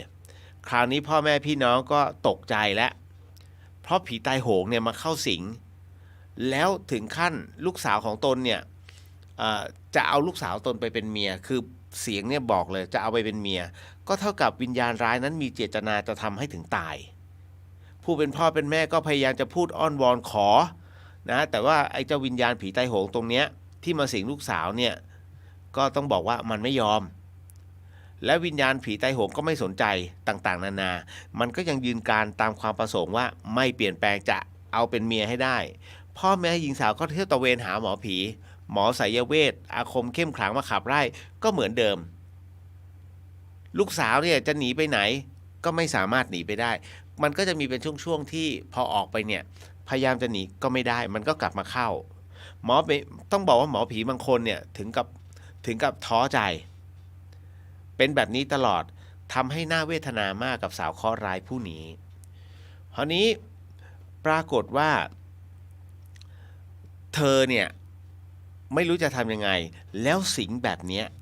คุณโยมเป็นเวลาถึง3 ปีเต็มๆผู้หญิงคนนี้ถูกวิญญาณร้ายเนี่ยเข้าสิงโดยแบบไม่ขาดระยะเลยนะสภาพของเธอจึงไม่ผิดกับคนที่ตกเป็นทาสของผีตายโหงก็จะมารังควานเป็นพักๆชนิดว่าไม่มีทางจะหลบหนีไปไหนเพราะว่าไม่ว่าจะแอบซ่อนที่ไหนนั้นวิญญาณร้ายเขาก็จะติดตามไปสิงทุกที่กระทั่งสาวผู้นี้เธอหวาดผวาไม่เป็นอันกินอันนอนร่างกายสู้ผอมสุดโทรมเรียกว่าอยู่ในสภาวะที่น่ากลัวมาก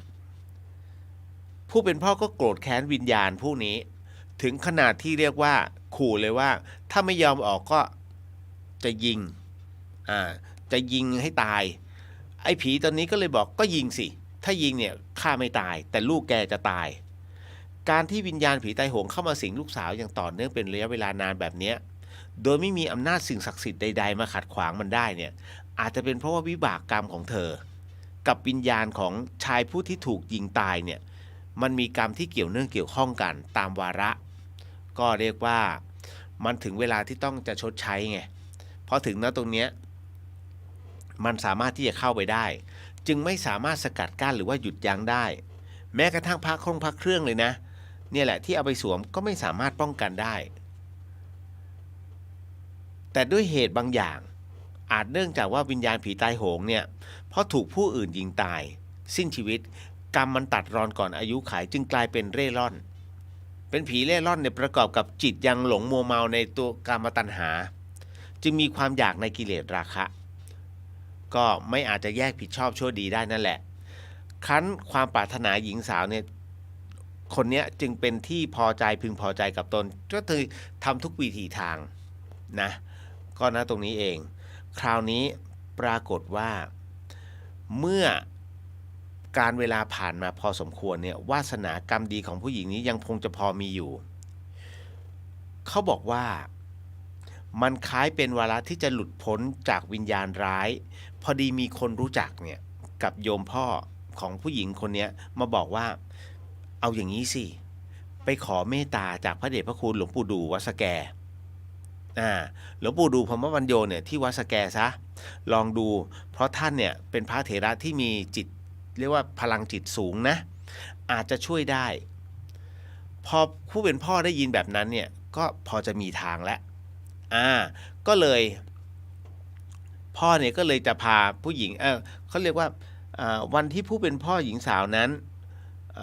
ซึ่งถูกวิญญาณผีตายโหงเข้าสิงนั้นไปถึงวัดสแกคือคุณพ่อไปคนเดียวไปถึงวัดสแกก็เจอหลวงปู่ดูเนี่ยกำลังพูดคุยกับศิษย์คนหนึ่งของท่านพ่อหญิงสาวผู้เคราะห์ร้ายก็เลยเข้าไปกราบหลวงปู่ นะกราบนมัสการหลวงปู่ก็ทักทายตามประษาก็ไปถามถ่ายว่าอยู่ที่ไหนมีเรื่องอะไรถึงได้มาที่นี่ชายผู้แบกทุกข์ผู้นี้ก็เลยเล่าเรื่องของลูกสาวตามเนื้อความนั้นถวายแก่หลวงปู่ก็ต้องบอกว่ามันมีผีใต้โหงมาตามรังควานลูกสาวเนี่ยก็บอกหลวงปู่ดูไปก็เลยขอความเมตตาหลวงปู่นั้นช่วยปลดทุกข์ตรงนี้ให้หน่อยเถิดหลวงปู่ดูนั้นนั่งรับฟังแบบเงียบๆเมื่อทราบจุดประสงค์เป็นที่เรียบร้อยท่านก็หันไปบอกกับลูกศิษย์ซึ่งนั่งอยู่ใกล้ๆว่าแกช่วยเขาทีเอาบุญศิษย์ผู้นี้เนี่ยต้องบอกว่าศิษย์ของหลวงปู่ดูผู้นี้เป็นผู้ที่มีเรียกว่าเป็นผู้ปฏิบัติธรรม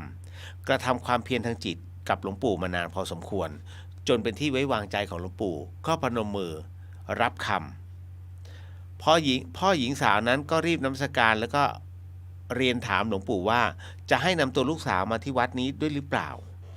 หลวงปู่ก็เลยบอกสั้นๆไปว่าไม่ต้องจากนั้นหลวงปู่และลูกศิษย์ของท่านก็นั่งหลับตาเจริญสมาธิสงบจิตพร้อมๆกันณตรงนั้นเลยไม่ได้เคลื่อนย้ายไปไหนไม่ต้องมีเครื่องสักการะไม่ต้องประกอบพิธีอะไรนะเหมือนกับที่ผ่านๆมาหลวงปู่ดูจะช่วยลูกสาวให้พ้นจากอำนาจผีร้ายได้อย่างไรล่ะถ้าเป็นแบบนี้นะผู้เป็นพ่อก็คิดเวลาผ่านไปไม่ถึงอึดใจด้วยซ้ำหลวงปู่ดู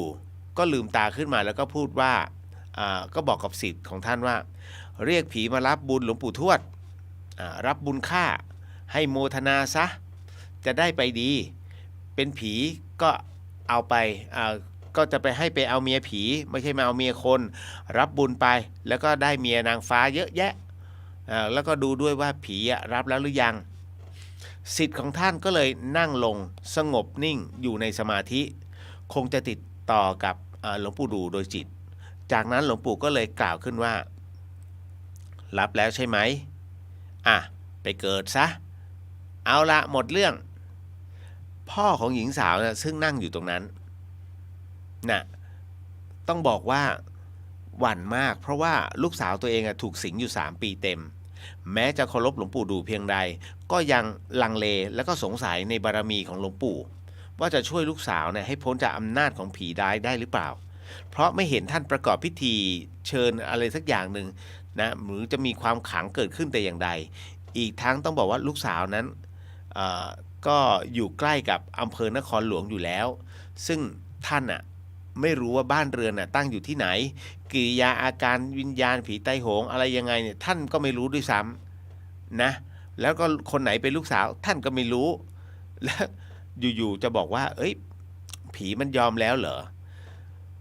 แต่เมื่อหลวงปู่ดูเนี่ยถอนจิตจากสมาธิคลายอิริยาบถลงศิษย์ของท่านก็เลยบอกกับชายคนนั้นว่าตอนนี้เขาไปเกิดแล้วนะผีเป็นเหตุลุงกลับบ้านไปลองดูถ้าลูกสาวเนี่ยไม่เป็นอะไรก็แสดงว่าหายแล้วผู้เป็นพ่อของหญิงเคราะห์ร้ายก็เลยก้มกราบหลวงปู่ดูด้วยความยินดีแม้ยังมีข้อสงสัยอยู่แล้วก็นมัสการกลับไปที่บ้านตนที่อำเภอนครหลวงเวลาผ่านไปเกือบเดือนชายคนเดิมก็เลยเดินทางมาที่วัดสแกแล้วก็มากราบนมัสการหลวงปู่ดูด้วยสีหน้ายิ้มแย้มแจ่มใสแล้วก็รายงานว่าลูกสาวกับผมนั้นหายดีแล้วครับตั้งแต่วันนั้นไม่มีอาการผีสิงอีกเลยเพราะหลวงปู่เมตตาไว้แล้วเพราะหลวงปู่เมตตานั่นเองบารมีธรรมของหลวงปู่ดูพรหมปัญโยเรื่องวิญญาณผีใต้โหงที่เข้าสิงลูกสาวเนี่ยที่อำเภอนครหลวงนั้นถูกนำเสนอไว้ก็เป็นการแสดงให้เห็นถึงจิตตานุภาพอันเป็นมหัศจรรย์ของผู้บำเพ็ญธรรมระดับสูงและก็บ่งชี้ให้รับรู้อีกประการหนึ่งนั่นก็คือวิญญาณของผู้ที่ตายไปในลักษณะไม่ปกตินั้นตายเพราะมีกรรมมาตัดรอนก่อนถึงอายุไขของการตายของตนย่อมไปผุดไปเกิดในภพภูมิที่ต่อเนื่องไม่ได้จึงต้องวนเวียนทุกข์ทรมานอยู่ในมิติของวิญญาณที่คาบเกี่ยวกับโลกมนุษย์อีกทั้งยังมืดมัวด้วยกิเลสตัณหาหลงอยู่ในโมหะอวิชชาไม่ยอมรับไม่รับรู้ความเป็นจริงว่าตนเองนั้นตายไปแล้วมีอัตภาพผิดแผกแตกต่างจากมนุษย์ไม่อาจสามารถสัมพันธ์เกี่ยวข้องกับมนุษย์ได้ทุกกรณีเหตุนี้เมื่อมีกิเลสกามาเรียกว่ากิเลสตัวกามาฟูขึ้นกับผู้หญิงที่ตนหมายปองจึงได้ตามรังควาน สร้างความทุกข์อยู่นาน3 ปีหากไม่ใช่บารมีของหลวงปู่ดูที่แผ่เมตตาให้กับวิญญาณผีตายโหงวิญญาณนี้ก็คงจะไม่พ้นจากสภาพที่จมอยู่ในห้วงของกิเลสที่รัดตรึงเอาไว้ส่วนจะไปผุดไปเกิดตามภพภูมิต่อไปนั้นก็เป็นไปตามยถากรรมของตนตรงนี้คุณมนพันลายนั้นได้บันทึกไว้นั่นเองเจริญพรก็จบลงไปกับอีกหนึ่งเรื่องราวของหลวงปู่ดูพรหมปัญโยเอาละกราบสาธุหลวงพี่นำกรรมฐานภาวนาและให้พรนะเจ้าคะและสาธุกับทุกท่านร่วมปฏิบัติภาวนาอันนี้คุณจินนชาก็โมทนาบุญมาให้กับทุกท่านเอาไตเติ้ลสาธุคุณจิรสุดาโมทนาสาธุเจริญพรเอาละต่อมาเข้าสู่เรื่องราวคำถามเมื่อกี้ค้างเอาไว้ผมจะสอนหลานให้นั่งสมาธิควรให้เขาเริ่มแบบไหนก่อนคือหลานเขาซนมากเหลือเกินอายุ9 ขวบโอ้ถ้าซนมากอย่าพึ่งคุณโยมเพราะว่าคุณโยมไม่สามารถทำให้เขานิ่งได้เนี่ยยังไงก็ตามสมาธิเขาอยู่กับความซนแต่คุณโยมก็ต้องดูนะเพราะเด็กไม่ผิดศีลอยู่แล้ว9 ขวบเพราะฉะนั้นสมาธิเขาอยู่ความซนก็ต้องปล่อยให้เขาซนนั่นน่ะเขาเล่นเกมสมาธิเขาอยู่กับเกมแต่ถ้าจะต้องให้เขามานั่งสมาธิถ้าจะยากเด็กติดเกมก็ต้องปล่อยให้เขาเล่นแต่ถ้าสมมุติว่าเขามีพื้นฐานอยู่แล้วคุณพ่อคุณแม่เคยเปิดบทสวดมนต์และเขาเคยพนมมือสักครั้งหนึ่งเคยนั่งสมาธิเล็กเล่นสักครั้งหนึ่งอย่างเงี้ยยังพอมีทางแต่ถ้าไม่เคยเลยยากเพราะฉะนั้นหลวงพี่ไม่แนะนำแต่ถ้าจะต้องทำจริงๆสมมุตินะถ้าเขาอยากนั่งสมาธิหรือว่าทำตามผู้ใหญ่คุณโยมทำแบบไหนเขาจะทำตามแบบนั้นจริงๆเพียงแต่ว่าให้เขากำหนดบริกรรมแล้วกันเอาแบบสายกรรมฐานพุทโธนะเพราะหลวงพี่แรกๆก็พุทโธก่อนที่มาเป็นกรรมฐานน้ำเย็นก็ใช้คำว่าพุทหายใจเข้าโธหายใจออกกำหนดลมหายใจเข้าออกตามที่เขาถนัดไม่ต้องพูดยาวๆแบบที่หลวงพี่พูดการที่หลวงพี่บอกให้พูดยาวๆเนี่ยให้ดูว่าลมหายใจไปสิ้นสุดตรงไหนพอสิ้นสุดแล้วอันนี้ใช้กับคนที่ไม่มีน้ำเย็นไงพอหายใจลึกๆพูดหายใจเข้ามันจะไปสิ้นสุดที่ท้องน้อยเหมือนกับกรรมฐานน้ำเย็นเพียงแต่มันไม่มีตัวความเย็นเป็นตัวจับสติแต่เราใช้จุดแรกที่เราหายใจลึกๆไปเนี่ยเขาเรียกเอาไปมาร์กจุดไว้ก่อนแล้วคราวนี้สมาธิเนี่ยก็คือสติเนี่ยลงไปจับที่จุดท้องน้อยจบไม่ต้องบำเพ็ญพุทโธมากพุทเข้าโธออกให้รับรู้ว่าระยะของมันแค่ไหนเป็นระยะวัดเป็นระยะนะเพราะฉะนั้นตรงนี้เด็ก9 ขวบกับความซนยากหลวงพี่บอกเลยนะก็ต้องปล่อยเขาเพียงแค่เขาไม่ผิดศีลก็พอแล้วเนาะเอาตามที่หลวงพี่ว่าเพราะฉะนั้นถ้าคุณโยมนั่งเมื่อไหร่แล้วเขานั่งด้วยคุณโยมค่อยสอนเขาตรงนั้นเจริญพรต่อมาอันนี้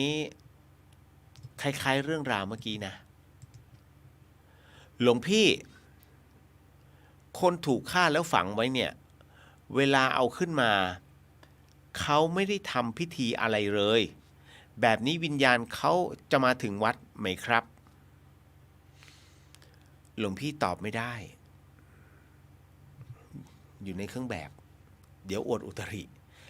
เอาอย่างนี้เหมือนกับที่คุณเมื่อกี้พันลายเนี่ยคุณมนพันลายเนี่ยได้บอกเอาไว้แล้วกันนะว่ากรณีตรงนี้ที่ยังไม่ถึงอายุไขแล้วถูกกรรมมาตัดรอนเนี่ยต้องบอกก่อนว่าถ้าเป็นห่วงบุพกรรมที่ตามเหตุปัจจัยในการที่กำหนดตายเนี่ยแล้วเขาถึงที่อันนั้นไม่ว่ากันแต่ถ้ามันไม่ใช่ไปถูกมาตัดรอนอยู่วิญญาณยังคงวนเวียนอยู่คุณโยมมันอีกมิติหนึ่งตามที่เขาเขียนไงหลวงพี่ไม่ได้พูดเองนะเมื่อกี้หลวงพี่เล่าเรื่องของหลวงปู่ดูให้ฟังก็พูดตามนั้นเพราะฉะนั้นเนี่ยถ้าทำพิธีก็จะดีแต่ส่วนใหญ่มูลนิธิเขาจะมีคนที่เขาเหมือนกับทำพิธีให้อยู่เขาจะมีคนที่เป็นนี่ต้องถูกด้วยนะบอกคุณโยมเอาไว้ ตามนี้โอ๊ยตายแล้วขออภัยปากมันแห้งหลวงพี่อดข้าวไง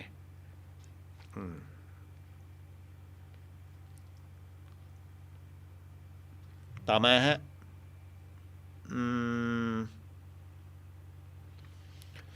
เรื่องราวของหลวงปู่เมื่อกี้หลวงพี่ติดเอาไว้นะจำได้ไหมหลวงพี่ติดเรื่องหนึ่งเป็นเรื่องของหลวงปู่จามบังเอิญว่าเรื่องราวของหลวงปู่ท่านเนี่ยมีชื่อหลวงปู่ชอบเข้าไปด้วยหลวงปู่ชอบฐานสโมจำเป็นที่จะต้องเล่าเพราะว่าทุกวันนี้ตอนเช้าหลวงพี่ก็จะใช้บาตรของท่านน่ะบิณฑบาต ขออภัยนะหนังปากมัน มันแห้งก็เลยจะเล่าเรื่องนี้ให้ฟังเป็นเรื่องราวที่หลายๆท่านพูดถึงพญานาคนับถือพญานาคแต่คราวนี้ต้องบอกว่าพ่อแม่ครูบาอาจารย์หลวงพี่พูดเลยนะว่าท่านไม่มีเหตุปัจจัยมาพูดเรื่องแบบนี้เล่นๆการเทศหรือการแสดงธรรมของหลวงปู่หลวงตาทั้งหมดทั้งมวลนั้นท่านแสดงกันในที่ลับๆไม่ใช่แสดงกันในที่แจ้งๆคำว่าที่แจ้งๆหมายถึงเนี่ยอย่างหลวงพี่เนี่ยหลวงพี่จัดรายการวิทยุอันนี้ถือว่าเป็นสาธารณะแล้วหลวงพี่มาพูดว่าเนี่ยนะหลวงพี่บำเพ็ญอยู่ที่บนปากถ้ำมีพญานาคขึ้นมาแล้วมาคุยกับหลวงพี่อันนี้เขาเรียกอวดอุตริเพราะเราคุยในที่สาธารณะคำว่าสาธารณะคือที่โล่งหรือที่ลับที่แจ้งที่โล่งเนี่ยหลวงพี่กำลังพูดอยู่เพราะฉะนั้นการที่หลวงปู่หลวงตาท่านเทศเนี่ยท่านเทศในที่ลับก็คือในหมู่สานุศิษย์แต่เป็นการเผยแผ่ธรรมคนที่เอามาเผยแผ่ก็คือคนที่รับฟังแล้วก็บันทึกไว้นะเพราะฉะนั้นกรณีของหลวงปู่จามเนี่ยที่ท่านได้ไปพบไปเจอมาเป็นการบันทึกแล้วก็เป็นการขยายความตัวนี้ออกมาสู่สาธารณะดังนั้นถามว่าผิดไหมไม่ได้ผิดเลยแต่เราผู้มารับฟังเราก็จะเป็นตรรกะของเด็กรุ่นใหม่หรือว่าคนรุ่นใหม่จริงเหรอโม้แล้วเพราะคุณโยมไม่เคยเจอไงเพราะจิตยังหยาบอยู่บางครั้งบางคราวต้องอาศัยความละเอียดของจิต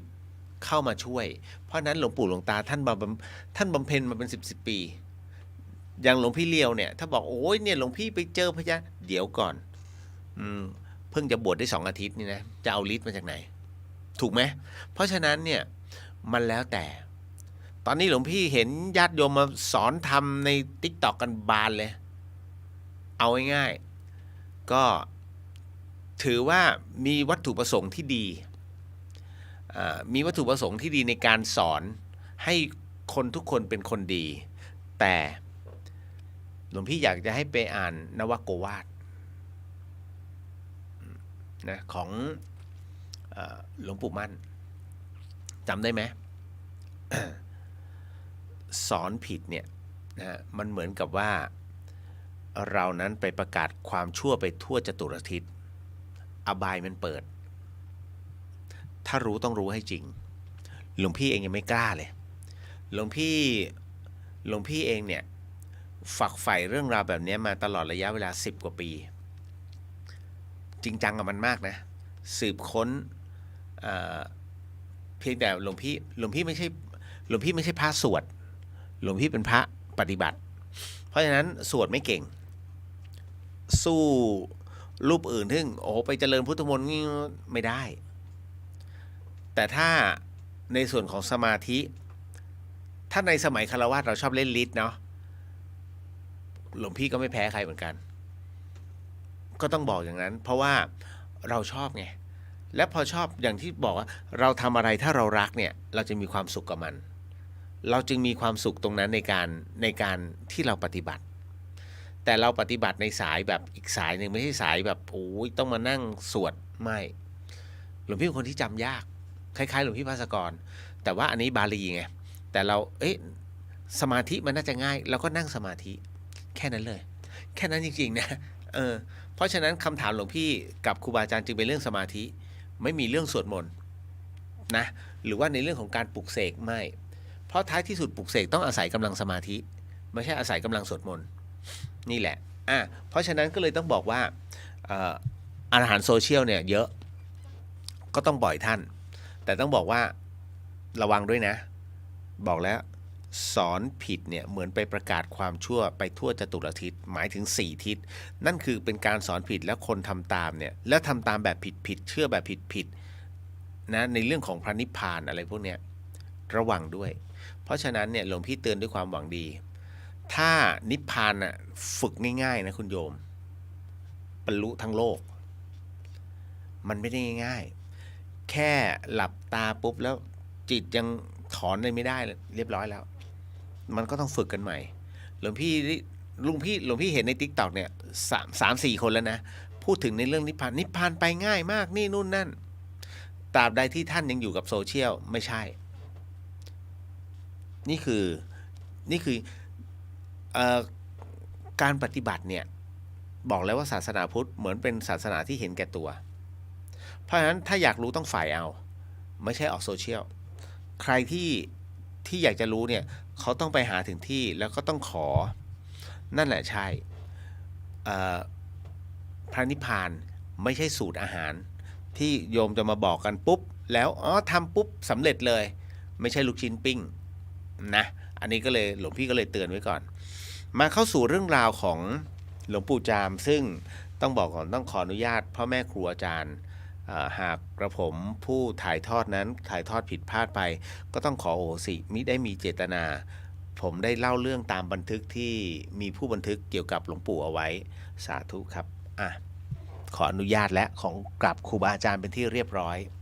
คุณผู้ฟัง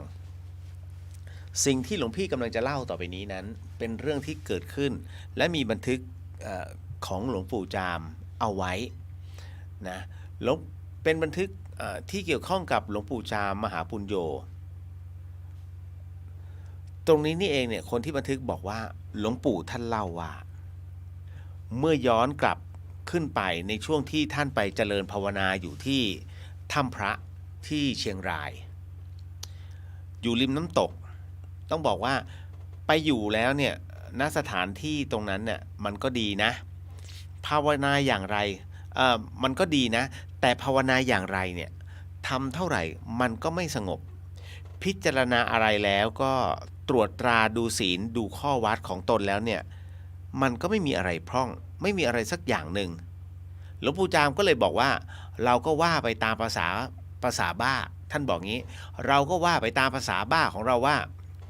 อันนี้คือกล่าวเลยหลวงปู่ท่านกล่าวออกมาผีป่าผีเขาผีถ้ำผีนาคผีน้ำข้าพเจ้ามาอยู่ที่ตั้งใจมาเจริญภาวนาเสาะแสวงหาหนทางพ้นทุกข์หวังให้สู่เจ้าได้รับผลอานิสงส์แต่จิตมันไม่ลงไม่สงบเป็นเพราะฤทธิ์อำนาจของผีเทวดาตนใดหรือเป็นเพราะความหยาบหนาภายในจิตใจของข้าพเจ้าเองหลวงปู่พั่มพรรณนาในส่วนตรงนี้ส่วนตัวนะคุณผู้ฟังหลวงปู่ว่าพอหลวงปู่ว่าเสร็จแล้วปุ๊บท่านก็เข้ากรดไปแล้วก็ไปไหว้พระสวดมนต์เจริญภาวนาอยู่ตรงนั้นเนี่ยภายในกรดหลวงปู่นั่งภาวนาอยู่ประมาณ10 นาทีคุณโยมปรากฏว่าข้างๆปากถ้ำนั้นมันมีหนองหลงคือหนองน้ำหนองน้ำที่มันเป็นแอ่งอยู่คือหลวงปู่บอกว่าไอ้หนองหลงตัวนี้คือเวลาน้ำมันหลากจากน้ำกกของเชียงรายเวลาน้ำมันหลากเนี่ยคือน้ำท่วมมันก็จะไหลเข้ามาในหนองหลงเนี้ยแต่พอมันแห้งปุ๊บเนี่ยหนองมันก็ไม่มีน้ำถ่ายเทมันก็เป็นหนองอยู่นั้นชาวบ้านเนี่ยในละแวกนั้นไม่มีใครกล้าที่ไปจับปลาในหนองน้ำแห่งนี้ต้องบอกว่าถ้ำพระนั้นก็ยังไม่มีใครที่จะกล้าเข้าไปใกล้หากไปเนี่ยก็ต้องไปกันเป็นหลายๆคนเขาถือว่าศักดิ์สิทธิ์เขาเรียกว่าผีขีดผีเข็ดผีขวงเรานั่งภาวนาไปได้สัก10 นาทีมีเสียงดังบึกบึกบึกบึกบึกบึกบึกอยู่กลางหนองน้ำผักตบเนี่ยที่มันลอยน้ำอยู่มันก็หมุนวนเหมือนกับบิดคอไก่เข้าใจไหมบิดคอไก่กรึ๊บหมุนวนเนี่ย หลวงปู่จามก็บอกว่าเราก็นั่งมองอยู่นะมันเสียงอะไรกันมันก็มีเสียงอยู่บึกบึกบึกบึกบึกบึกบึกบึกบึกบึกจากนั้นท่านก็ลืมตามามองสักพักหนึ่งท่านเห็นว่ามันมีงูใหญ่โผล่ขึ้นมาท่านบอกว่าพอโผล่หัวขึ้นมาเนี่ยลำคอสูงประมาณ3 เมตรกลางหนองน้ำเลยลำตัวมันใหญ่ขนาดกระบุงรู้จักกระบุงใช่ไหมกระบุงนั่นน่ะเรียกว่าเป็นกระบุงข้าวเปลือกปรากฏว่าณตรงนั้นเองเนี่ยเจ้างูตัวนี้มีหงอนสีแดงสีตัวเนี่ยมันเลื่อมเป็นพรายแสงระยิบระยับเราก็ถามมันหลวงปู่จามท่านก็ถามไปว่าโยมเป็นนาคน้ำหรือเขาก็หันหัวมาหาเราแล้วก็พูดว่าถูกแล้วท่านพระคุณเจ้าพญาธรรมหลวงปู่จามก็เลยถามไปว่าแล้วมาธุระอันใดนาคน้ำตนนั้นก็เลยบอกว่าได้ยินเสียงลั่นท้องฟ้าบาดาลสนั่นหวั่นไหวเหมือนพิภพจะถล่มจนพินาศแต่เมืองบาดาลไม่มีอะไรก็เลยขึ้นมาดูก็เลยเห็นพระคุณเจ้าพญาธรรมอยู่นี่พอดีหลวงปู่จามก็เลยบอกแล้วอย่างใดนาคน้ำก็เลยบอกว่าท่านพระคุณเจ้าว่าภาวนาจิตไม่สงบไม่เกี่ยวกับผีน้ำนาคป่าเขาแต่อย่างใดอยู่ที่จิตใจของเจ้าพญาธรรมที่เดียวหลวงปู่จามก็เลยขออโหสิกรรมเนออาตมาก็ว่าไปอย่างนั้นเองนึกว่าจะไม่ไปกระทบใครถ้าหากรู้ว่าจะเบียดเบียนผู้อื่นก็จะไม่กล่าววาจาเด็ดขาดขออภัยเถิดจำได้ไหมที่หลวงปู่พูดเล่นๆไปท่านกล่าวไปเพราะท่านนั่งกรรมฐานแล้วมันไม่ลงนั่นแหละก็เลยกระทบยันบาดาลไงนาคน้ำก็เลยบอกว่า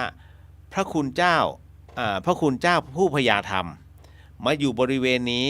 ผมรู้เห็นตั้งแต่ท่านล่องแพมาแล้วลงมาแล้วก็ได้แต่อนุโมทนาสาธุการยินดีพอใจในการบำเพ็ญสมณธรรมของเจ้าพญาธรรมต้องบอกก็ยินดีพอใจในการบำเพ็ญของสมณธรรมของเจ้าพญาธรรมมาโดยตลอดหลวงปู่จามก็เลยบอกไปว่าเอาละดีเลยให้สุขเจริญต่อไปเถิดว่าแล้วเขาก็ค่อยๆจมลงน้ำนะแล้วน้ำนั้นก็นิ่งสงบเรียบเหมือนเดิมหลวงปู่จามก็เลยบอกว่าเราก็เลยกำหนดภาวนาของตนต่อไปในนิมิตนั้นเนี่ยจึงรู้ได้ว่านาคน้ำตนนี้เป็นเจ้านายนาคแถบถิ่นนี้ท่านบำเพ็ญบารมีของตนเนี่ยต้องการที่จะไปเกิดในพระอสีติต้องการที่จะเกิดเป็นพระอสีติสาวกของพระพุทธเจ้าองค์หนึ่งในอนาคตข้างหน้าเขาเป็นนาคน้ำมาได้แต่ยุคศาสนาขององค์พระสัมมาสัมพุทธเจ้ากักุสันโธถึง4พุทธทันดรมาเป็นอันนี้คือทำภาวนามา4พุทธทันดรแล้วในการละภายภาคหน้ายุคพระศรีอริยเมตไตรท่านจะมาตรัสรู้นั้นเขาจึงจะได้เป็นมนุษย์เกิดตายบำเพ็ญบารมีอีกต่อไปและระลึกเห็นอดีตชาติที่ผ่านมาของถ้ำพระเมืองเชียงรายแต่ก่อนเก่าโบราณในยุคสมัยของพระพุทธเจ้าโกนาคมโนหลวงปู่จามหลวงพ่อขาวสง่าดาบทท่านพ่อลีธรรมทโรและกับเจ้ากาวีระเมืองเชียงใหม่พากันบวชเป็นฤาษีดาบทโกนผมนุ่งขาวห่มขาวรักษาศีล8บำเพ็ญอยู่ด้วยกันตลอดชีวิตมีอาจารย์ฤาษีซานเหาะมาจากเมืองยอนอยู่ที่พม่าภูเขาสูงสุดของเมืองยอนนั้นมาสอนกสิณให้ฤาษีตนนั้นมาเกิดเป็นท่านอาจารย์ชอบฐานสโมชีวิตนั้นได้กสิณญาณออกเหาะหาขอบิณฑบาตมากินอย่างพระภิกษุในยุคสมัยนี้ไปทิศใครทิศมันได้มาแล้วก็เอามาแบ่งกันกินท่านอาจารย์ลีธรรมทโรกับพ่อขาวดาบทรับหน้าที่สอนผู้คนชาวบ้านชาวเมืองเจ้ากาวีระไปปรนนิบัติรับใช้ฤาษีผู้เป็นอาจารย์อยู่เมืองยอน ส่วนหลวงปู่จามรับหน้าที่สอนพญานาคน้ำพวกผีจึงเข้าใจเหตุนี้นาคตนนั้นจึงเรียกเจ้าพญาธรรมก็คือเรียกหลวงปู่จามว่าเจ้าพญาธรรมเกิดตายว่ายเวียนอยู่ในโลกนี้มันต้องมีเหตุปัจจัยให้เกี่ยวเนื่องเกี่ยวข้องกันจึงเรียกว่ากรรมกรรมของตนกรรมร่วมกับคนอื่นยังปลดภาระของกรรมไม่ได้ก็เกี่ยวพันกับกันไปตามบุพกรรมของเก่าของแต่ละคนนั่นแหละภพชาติเกิดตายภพภูมิที่เกิดมาหากใครยังไม่เชื่อก็ช่างใจเขามิใช่ใจเราคนที่ยังไม่เชื่อนั่นแหละทำชั่วได้สบายกว่าเราแต่เราผู้เชื่อผู้รู้เห็นเกิดตายผ่านมาก็เชื่อตนเองเพราะมีเครื่องคอยตักเตือนตนอยู่เสมอความดีมาอย่างใดความชั่วก็มาอย่างนั้นเจริญพรนั่นก็คือเรื่องราวที่หลวงปู่จามนั้นท่านได้ไปประสบพบเจอมาหลวงพี่เอามาถ่ายทอดให้ฟังมันเป็นบันทึกนะคุณโยมดังนั้นเนี่ยก็เลยต้องบอกว่าทั้งหมดหลวงพี่เล่าตามบันทึกนะคุณโยมขวัญตาโยมขอน้อมกราบโมทนาสาธุเจ้าค่ะเจริญพรคุณปริญญากราบนมัสการนะคะหลวงพี่เจริญพรคุณโยมเอิร์ธกราบนมัสการหลวงพี่ครับผมมีโอกาสได้ไปชมหอที่เก็บธาตุของครูบาอาจารย์ต่างๆที่วัดสันติธรรมแล้วครับรู้สึกซึ้งในบุญบารมีของครูบาอาจารย์ทุกท่านครับขอให้หลวงพี่สุขภาพพลานามัยแข็งแรงเสมอครับเจริญพรนั่นโยมเอิร์ธก็จะมาใส่บาตรหลวงพี่ทีหน่อยเมื่อสัปดาห์ที่แล้วเนาะอันนี้ก็เลยก็ได้คุณโยมครับมาคือหลวงพี่บิณฑบาตจบแล้วมาถึงกุฏิแต่เวลาของหลวงพี่ที่จะฉันเนี่ยมัน8:30 ถึง 9 โมงไงคุณโยมเขาจะรู้มาถึงก็นะมาทั้งครอบครัวก็นำถวายของเสร็จสนทนากันนิดนึงก็กลับนะหลวงพี่ก็ได้เวลาฉันนั่นแหละอันนี้ป๋อมแปมตีน้อยทำได้นะหลวงพี่ตอนนี้อยากบวชกับหลวงพี่แล้วแย่แล้วจะพาลูกชายเขาบวชแล้ว เอาดีมากนั่งสมาธิตีน้อยเขานั่งแล้วก็วันบวชหลวงพี่ก็มาวันอโหสิกรรมก็มาเจ้าตีน้อย น่ารัก ต่อมาคำถามต่อมาอันนี้อะไรเอ่ยเหลือไปเห็นข้อความของโยมน้องท่านหนึ่งบอกว่าครูบาอาจารย์สอนว่าอย่าโมทนามั่วซั่วหากเขาเอาทรัพย์นั้นมาโดยไม่สุจริตเราจะพลอยซวยไปด้วยควรถวายแค่ยิ้มเหมือนหลวงพี่พูดไปแล้วนะไม่ได้มันต้องโมทนาคือต้องแบ่งแยกนะอันนี้น่ากลัวครูบาอาจารย์ที่ไหนสอนให้ถวายแค่ยิ้มเวลายิ้มอย่างที่หลวงพี่บอกถ้างั้นคนบ้าได้บุญเต็มเลยยิ้มพระยิ้มทั้งวันทั้งคืนไม่ใช่มันต้องโมทนานะอนุโมทนาใหม่โยมนะเพราะฉะนั้นในการโมทนาเนี่ยก็ต้องบอกว่าปัจจัยต่างๆที่คุณโยมเข้าใจทรัพย์ที่ได้มาไม่สุจริตเป็นเรื่องของเขาแต่เราเห็นความดีเราโมทนาความดีเราไม่ได้โมทนากับทรัพย์เพราะฉะนั้นเนี่ยแยกให้ออกอันนี้นะเพราะฉะนั้นคนที่เขาโมทนาเขาไม่ได้มีเจตนาตามดังนั้นเนี่ยจึงไม่เกี่ยวข้องเลยตัวกรรมนี้ไม่ครบองค์ประกอบเพราะองค์ประกอบคือเจตนาแต่เมื่อเราไม่รู้สมมุตินะในกอไปเล่นคาสิโนมาแล้วได้เงินมาอย่างเงี้ยแล้วในขอผู้เป็นเพื่อนติดตามมาด้วยในกอเห็นพระเดินมาโอ้ยขอโมทนานี่หลวงพี่ผมถวายปัจจัยตรงนี้เพื่อเอาไปใช้ในพระพุทธศาสนานี่ไม่ได้ให้หลวงพี่นะเอาไปใช้ตรงนี้เสร็จปุ๊บหย่อนพอใช้ในพุทธศาสนาพระต้องรับนะถ้าบอกใช้ในพระพุทธศาสนาแต่ถ้าถวายส่วนตัวรับไม่รับอีกเรื่องนึงแต่พอใช้นั่นคือส่วนรวมของศาสนาพอใส่ปุ๊บเนี่ยพอพระรับเสร็จให้พรถามว่าไอ้ตรงเนี้ยไอ้ในขอเนี่ยได้บุญไหมถ้าโมทนาตามรู้ว่าเงินนี่ได้จากคาสิโนไอ้ขอก็สวยด้วยถ้าโมทนาเพราะมันรู้ แต่คนอื่นเนี่ยที่เขาเห็นนะเขาไม่รู้เขาโมทนาสาธุคนอื่นได้บุญไอ้2 คนนี้ไม่ได้บุญเห็นไหมเงินที่ได้มาไม่บริสุทธิ์นี่แหละอันนี้เข้าใจเนาะไม่ใช่มาถวายยิ้มนะไม่ต้องไปกลัวเรื่องการซวยอะไรพวกเนี้ยแปลกไม่ยิ้มทั้งวันนะเดินแถวสวนปรุงก็ยิ้มได้บุญได้บุญทั้งวันเลยได้บุญข้ามคืน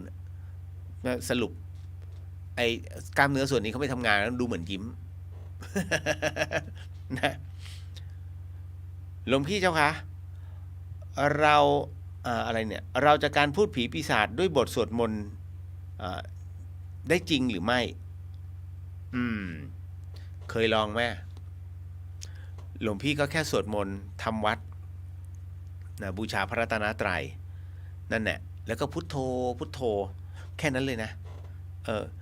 ก็เลยต้องถามคุณโยมเคยลองกันไหมเคยเจอไหมพอเจอเสร็จปุ๊บมาเดี๋ยวฉันจะสวดมนต์แค่คุณโยมขึ้นนะโมตัสสะมันก็นะถ้ากรณีดุแล้วนะถ้าดุจริงๆเนี่ยถ้าคุณเดี๋ยวแป๊บนึงขอกูท่องก่อนไม่เป็นหลวงพี่เปิดก่อนได้เปรียบ ถูกไหมถ้าเป็นเรื่องเอางี้โยมนึกเลยคนมันจะต่อยกันเนี่ยผีมันจะหลอกก็เหมือนกับคนจะต่อยกันถูกไหมถ้าคนจะต่อยกันเนี่ยผู้ชายเขาบอกว่าเขาถือว่าถ้าเปิดก่อนได้เปรียบเพราะไอ้คนที่ไม่ถูกเปิดเนี่ยเปิดช้าเนี่ยก็มันจะตั้งตัวช้าเปิดก็คือต่อยไงเล่นก่อนเลยได้เปรียบนะเขาเรียกเปิดก่อนได้เปรียบนะเพราะฉะนั้นถ้าคุณโยมไปต่อหน้าผิดเดี๋ยวนะแป๊บหนึ่งเดี๋ยวขอกูสวดมนต์ก่อนขอตั้งท่าก่อนขอรวมจิตก่อนตาย มันเปิดคุณโยมไปแล้วเพราะฉะนั้นเนี่ยเขาจึงมีคาถาสั้นๆพุทโธพุทโธถ้าจะบอกว่าถ้าเอาประเภทท้าวเวสสุวรรณกับเวสสะภูสะนามาพัทะจัพพากาสะนภากาสะนเมติแต่เวสสะภูสะก็พอแต่พุทโธง่ายจบเลยพุทโธเพียงหลวงปู่แวนกายเป็นคนสอนหลวงพี่นี่บอกเลยท่านมรณภาพไปแล้วหลวงปู่แวนกายท่านเป็นพระวิทยาคมชาวเขมรท่านบอก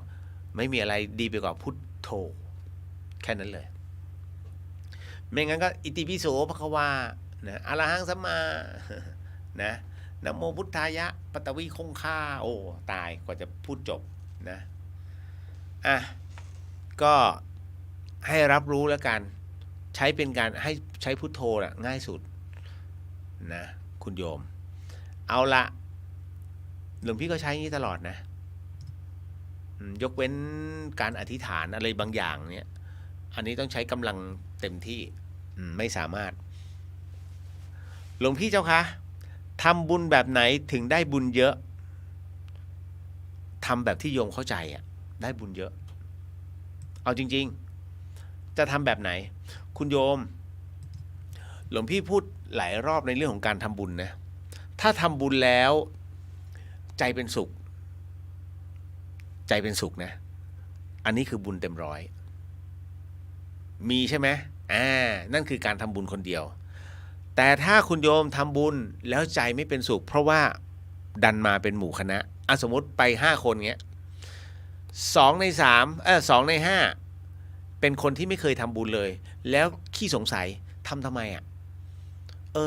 เนี่ยหมูปิ้งไปซื้อใส่บาตรไหมวะก็มากินกันดิมันจะได้อิ่มท้องไปให้ท่านไม่เห็นอิ่มตรงไหนเลยอันนี้เขาเรียกมิจฉาทิฏฐิ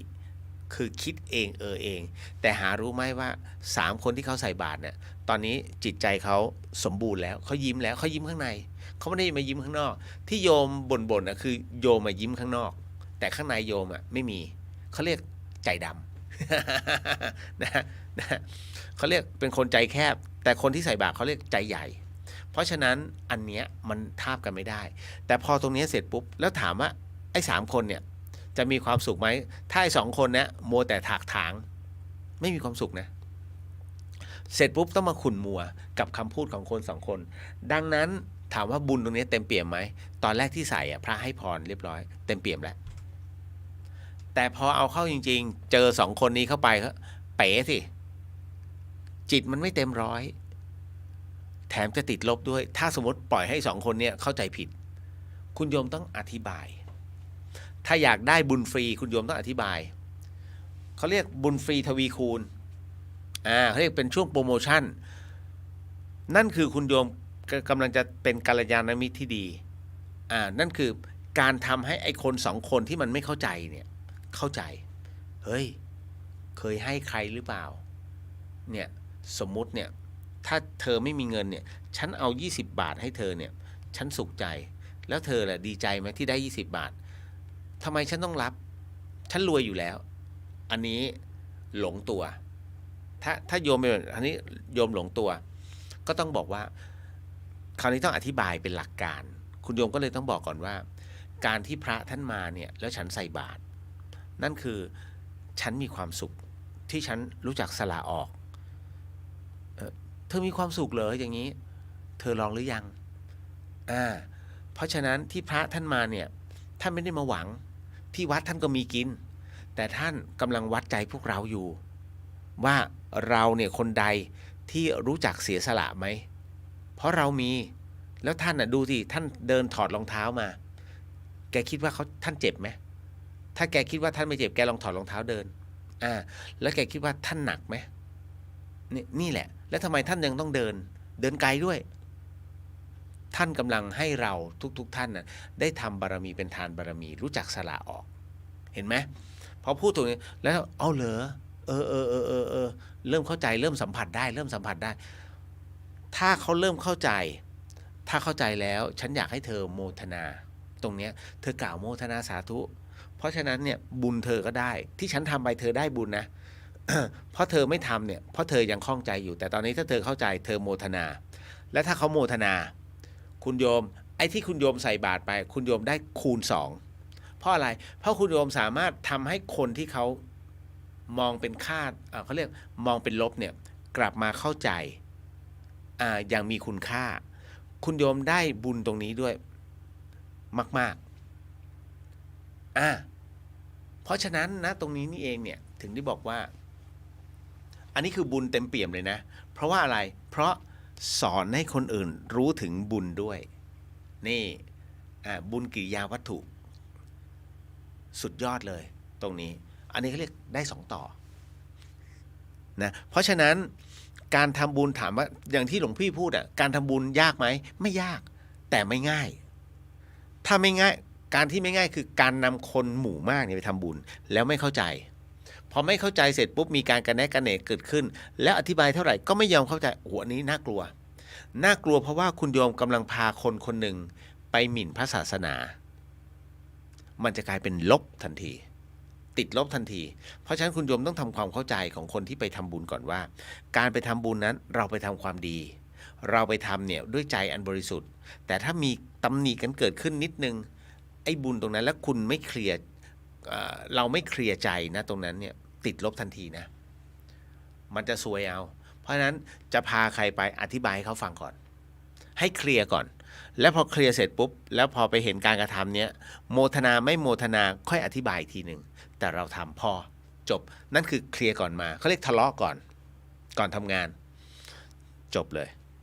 อันนี้เก็ตนะคุณโยมนะบอกแล้วการทำบุญทำทานไม่ยากเกินไปแต่ก็ไม่ง่ายเกินไป ต่อมาถ้าเรานอนทับที่คนตายเอาแล้วเจออีกแล้ว ถ้าเรานอนทับที่คนตายเราควรทำอย่างไรก่อนนอนครับเพราะผมถูกสั่งให้ย้ายห้องมานอนตรงนี้โอเคเก็ตณตรงนี้เดี๋ยวนะคุณโยมชุลีพรกราบนมัสการที่บาทท่านยังมีต่อแตนอยู่ไหมคะไม่มีแล้วเป็นตัวแตนนะที่เขามาทำรังพอดีหลวงพี่ก็ไม่กล้าไม่ใช่หรอกคือเขาทำรังแล้วทำแล้วถ้าเราไปลื้อเนี่ยหลวงพี่จะอาบัติเพราะเขามาทำรังด้วยความอุตสาหะแตนมันบินคุณโยมเขาบินไปตอนแรกหลวงพี่นึกว่าพึ่งที่หลวงพี่ลงไปใน Facebook คือประมาณว่าแกจะมาทำตรงนี้ไม่ได้นะเขาก็บินไปเอาใบชงโคอ่อนเขาไปกัด ใบอ่อนมาแล้วก็เอามาทีละใบทีละใบคุณโยมมันสร้างรังด้วยความอุตสาหะแล้วหลวงพี่เป็นพระหลวงพี่จะปัดตกปึ้งไม่ได้หลวงพี่ก็เลยบอกโยมไอ้เจ้าถิ่นหลวงพี่ก็เลยบอกทาง Messenger ถิ่นมานี่หน่อยช่วยหลวงพี่หน่อยหลวงพี่ขอความช่วยเหลือช่วยย้ายช่วยหลวงพี่ไม่ได้บอกทำไงหลวงพี่ไม่ได้บอกช่วยทำยังไงก็ได้ตอนนี้ไม่รู้พึ่งหรือต่อมาทำรัง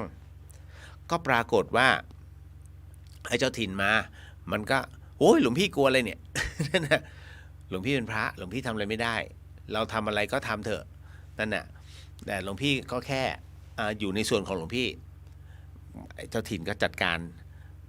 เอารังเอาไปวางไว้อีกที่หนึ่งหลวงพี่บอกอย่าทำร้ายเขานะเขาทำด้วยความอุตสาหะแล้วพอไอ้เจ้าตัวนั้นมันบินกลับมามันหารังไม่เจอหลวงพี่ก็เลยต้องเก็บบาตรเข้ากุฏิก็ปรากฏว่ามันเป็นแตนโอ้แล้วแตนเนี่ยคู่อริของหลวงพี่เลย โอ้ต่อยประจำนั่นน่ะหลวงพี่โดนแตนต่อยตลอดเลยนะก็มันก็จะบวมแล้วมันก็จะคันน่ะโอ้ยเป็นเดือนน่ะกว่าจะหายต้องเกานั่นแหละแต่ไม่ได้แพ้นะถ้าแพ้มันขึ้นเป็นผื่นนี่แหละไปแล้วคุณโยมเนาะอันนี้ก็หลวงพี่ขอเจริญพรด้วยเพราะว่าหลวงพี่ใช้ผ้าปูอาสนะของคุณโยมเขาทำไว้ให้เพราะว่ามันไม่หนาแต่ของคุณโยมจินชาที่นำถวายหลวงพี่เนี่ยหลวงพี่ใช้ปูทุกวันที่อาสนะเวลารับโยมแล้วก็นั่งฉันข้าวแต่ของคุณโยมชุลีพรเนี่ยหลวงพี่ใส่ย่ามเวลาไปที่อื่นมันนิ่มเพราะฉะนั้นเนี่ยก็เลยอันนึงเป็นผ้าอาศัยหลวงพี่ต้องทำตำหนิอะไรที่เป็นผ้าท่านบอกว่าต้องทำเขาเรียกว่าต้องทำสัญลักษณ์ก็ต่อมาเมื่อกี้พูดถึงอีกหนึ่งเรื่องราวใช่ไหมกรณีนอนทับที่เนาะคุณโยมถามมาว่าถ้าเรานอนทับที่คนตายเราควรจะทำอย่างไรก่อนนอนครับปลุกใจตัวเองกูต้องหลับนะจะให้ทำยังไงก่อนนอนมันควรจะทำก่อนนอนสวดมนต์หลวงพี่แนะนำอย่างหนึ่งนะถ้าคุณโยมไม่มีเวลาทำห้องจริงๆเนี่ยหลวงพี่จะบอกเลยว่าถ้ามีเวลาให้คุณโยมเปลี่ยนทิศทางเปลี่ยนเขาเรียกเปลี่ยนรูปแบบห้องซะสมมติตู้มันเคยวางในขณะที่เขามีคนที่มีผู้เสียชีวิตอยู่แล้วใช่ไหมถ้ามันยังอยู่ในลักษณะเดิมคุณโยมเปลี่ยนให้หมดเปลี่ยนทิศทางให้หมดเลยอันไหนเอาออกไปได้เอาออกแล้วเอาอันใหม่เข้ามาอย่างหนึ่งนะอย่างที่สองก็คือไหว้ขอเข้ามาก่อนนะไหว้ขอเข้ามาในตรงนี้บอกว่าตอนนี้เปลี่ยนเจ้าของแล้วนะหรือเอาปัจจัยมา1 บาทแล้วเอามาเคาะทั้งหมดเขาเปลี่ยนห้องแล้วเปลี่ยนห้องเปลี่ยนเจ้าของแล้วนะตอนนี้เรามาอยู่แล้วให้ท่านที่อยู่ณที่นี้จงไปสู่ในดินแดนของท่านอย่ามาวุ่นวายนี่แหละแต่ถ้าจะมาวุ่นวายก็อยู่กันนิ่งๆนะไม่พร้อมจะเจอตัวแต่พร้อมจะเจอเลขอะไรก็ว่ากันไปนี่แหละก็สามารถทำได้อันนี้คือวิธีการหลวงพี่บอกเคล็ดลับเฉยๆแต่ควรจะเปลี่ยนทิศทางคุณโยมคือกรณีที่อันนี้ต้องบอกนะเป็นความเชื่อของคนโบราณนะที่หลวงพี่ใช้พูดประจำเลยกรณีที่มีคนตายที่ห้องนะไม่ว่าจะยังไงก็แล้วแต่อาการเป็นแบบไหนในการตายคุณโยมไม่ต้องไปนึกถึงเอาแค่ตอนเอาออกหลวงพี่พูดเสมอเนาะว่าเวลากายใช้ไม่ได้แล้วเนี่ยนะจิตเมื่อเวลาละกายออกไปแล้วเนี่ยนะเขาเรียกรูปนามถ้าภาษาธรรมะรูปคือกายจับต้องได้นามคือนามกระทำคืออากาศนะคือพลังงานเพราะฉะนั้น ถ้าหลวงพี่จะพูดอันนี้ก็คือรูปใช้ไม่ได้นามมันเดี๋ยวโยมจะไม่เข้าใจขอพูดเป็นนัยยะนะก็คือในเมื่อร่างมันใช้ไม่ได้เนี่ยตัวจิตก็เลยออกมาเวลาคุณโยมเคลื่อนร่างเคลื่อนร่างของผู้เสียชีวิตออกมาเนี่ยจิตก็จะตามมาด้วยห่วงร่างเป็นปกติแต่คราวนี้เขาตายอยู่ตรงนั้น เมื่อเขาตายอยู่ตรงนั้นเนี่ยเขายังจดจำสถานที่ตรงนั้นได้ หากยังไม่หมดอายุไขเขาก็จะกลับมาตามรูปแบบของพลังงานแต่คราวนี้ถ้ากรณีตรงนี้เขาเลยคนโบราณเขาให้ใช้อย่างนี้ให้ไปเด็ดช่อใบไม้ใช้คำว่าช่อแล้วกันจะไปบอกกิ่งไม้มันก็อะไรอยู่คือกิ่งไม้มันต้องมีใบไม้ด้วยไงเด็ดมาหรือว่าไปดูพอประมาณว่าเป็นกิ่งที่มันสมบูรณ์คุณโยมเอามาแขวนไว้ท่องขึ้นนะโม3 จบแล้วก็อธิษฐานจิตเลยว่าขอให้กิ่งไม้นี้ใบไม้นี้เปรียบเสมือนเป็นเกาะกำบังอย่าให้สรรพวิญญาณใดๆนั้นกลับเข้ามาแม้ว่าสมมติบางคนเขาถือบางคนไม่ถือว่าคุณพ่อคุณแม่ของเราให้ท่านกลับมาเถอะอันนี้แล้วแต่คนอื่นเขาไม่ใช่แบบเราไงเพราะฉะนั้นเนี่ยคนอื่นเขาจะกลัวดังนั้นเพื่อป้องกันนั่นเขาเรียกทำประตูป่าในโลกแห่งวิญญาณอันนี้หลวงพี่พูดตามที่เขาเชื่อแล้วก็มีในบันทึกนะเขาก็จะบอกว่าเมื่อครั้งว่าวิญญาณนั้นครบรอบในเรื่องของการจะต้องกลับมาถึงที่เดิมเมื่อเขามาเจอตรงนี้เขาจะมองไม่เห็นเขาจะเห็นว่าเฮ้ยเนี่ยรั้วบ้านฉันยังอยู่เนี่ยเอาเลยบ้านกูไปไหนวะมันจะกลายเป็นป่าทั้งหมดในภาพของอีก1 มิติตรงนั้นไม่มีบ้านเขาแล้วแต่อาณาเขตบ้านมันมีเอาก็บ้านเรานี่หว่าแต่มันหาไม่เจอมันก็เปรียบเสมือนกับบ้านสมัยก่อนที่โดนสึนามิเหลือแต่ที่ดินแต่บ้านไม่รู้เพราะมันไปหมดเลยเพราะฉะนั้นเนี่ยคนที่ยังมีชีวิตอยู่มองตรงนี้นี่ประมาณเนี้ยจำได้ว่ามันประมาณเนี้ยที่ดินของเราซึ่งมันเป็นอาณาเขตที่มันมองไม่เห็นแล้วถูกคลื่นซัดไปหมดแล้วดินมันกลับมาใหม่แล้วเพียงแค่คับคลายอารมณ์นั้นวิญญาณจะเป็นอารมณ์นั้นนะตัวจิตจะบอกอารมณ์นั้นไปไหนวะมันเป็นแค่ป่านะเพราะฉะนั้นวิธีการนะหลวงพี่ก็บอกไว้แล้วจบเฉลยไปที่เรียบร้อยไปจัดการนะพรุ่งนี้ไปเปลี่ยนภูมิทัศน์ในห้องทั้งหมดใหม่นะแล้วก็อะไรจะแขวนตอนนี้เหรอเขาตายนานหรือยังล่ะต้องถามก่อนถ้าเขาเพิ่งตายไม่สมมุตินะเขาตายไม่ถึง7 วันคุณโยมแขวนได้แต่เขาตายเกิน7 วันไปแล้วเกินแล้วไม่ต้องละไม่ต้องทำ แค่ขอเข้ามานั่นแหละตรงนั้นว่าขอใช้ห้องหน่อยแล้วก็เปลี่ยนห้องแล้วจบไปผ่านมาต่อมาเดี๋ยวนะเมื่อกี้ตึ๊ดฮึบลายไทยรัตนาการหลวงพี่เจ้าค่ะเจริญพรต่อมาอันนี้หมดแล้วมีโอ้โหอันนี้มันดราม่าไปไม่เป็นไรคุณมันดึกแล้วไม่เป็นไรพูดได้คุณโยมฟังตรงนี้ให้ดีนะพอดีหลวงพี่รับข้อความนี้เอาไว้เอามา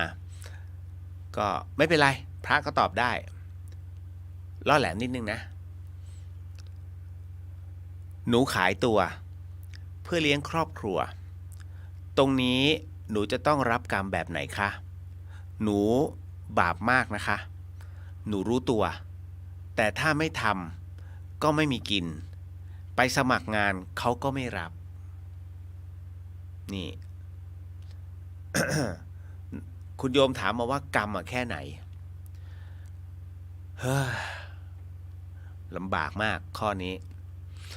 หลวงพี่เข้าใจคุณโยมเป็นไม่กี่เคสที่ถามหลวงพี่มาแบบนี้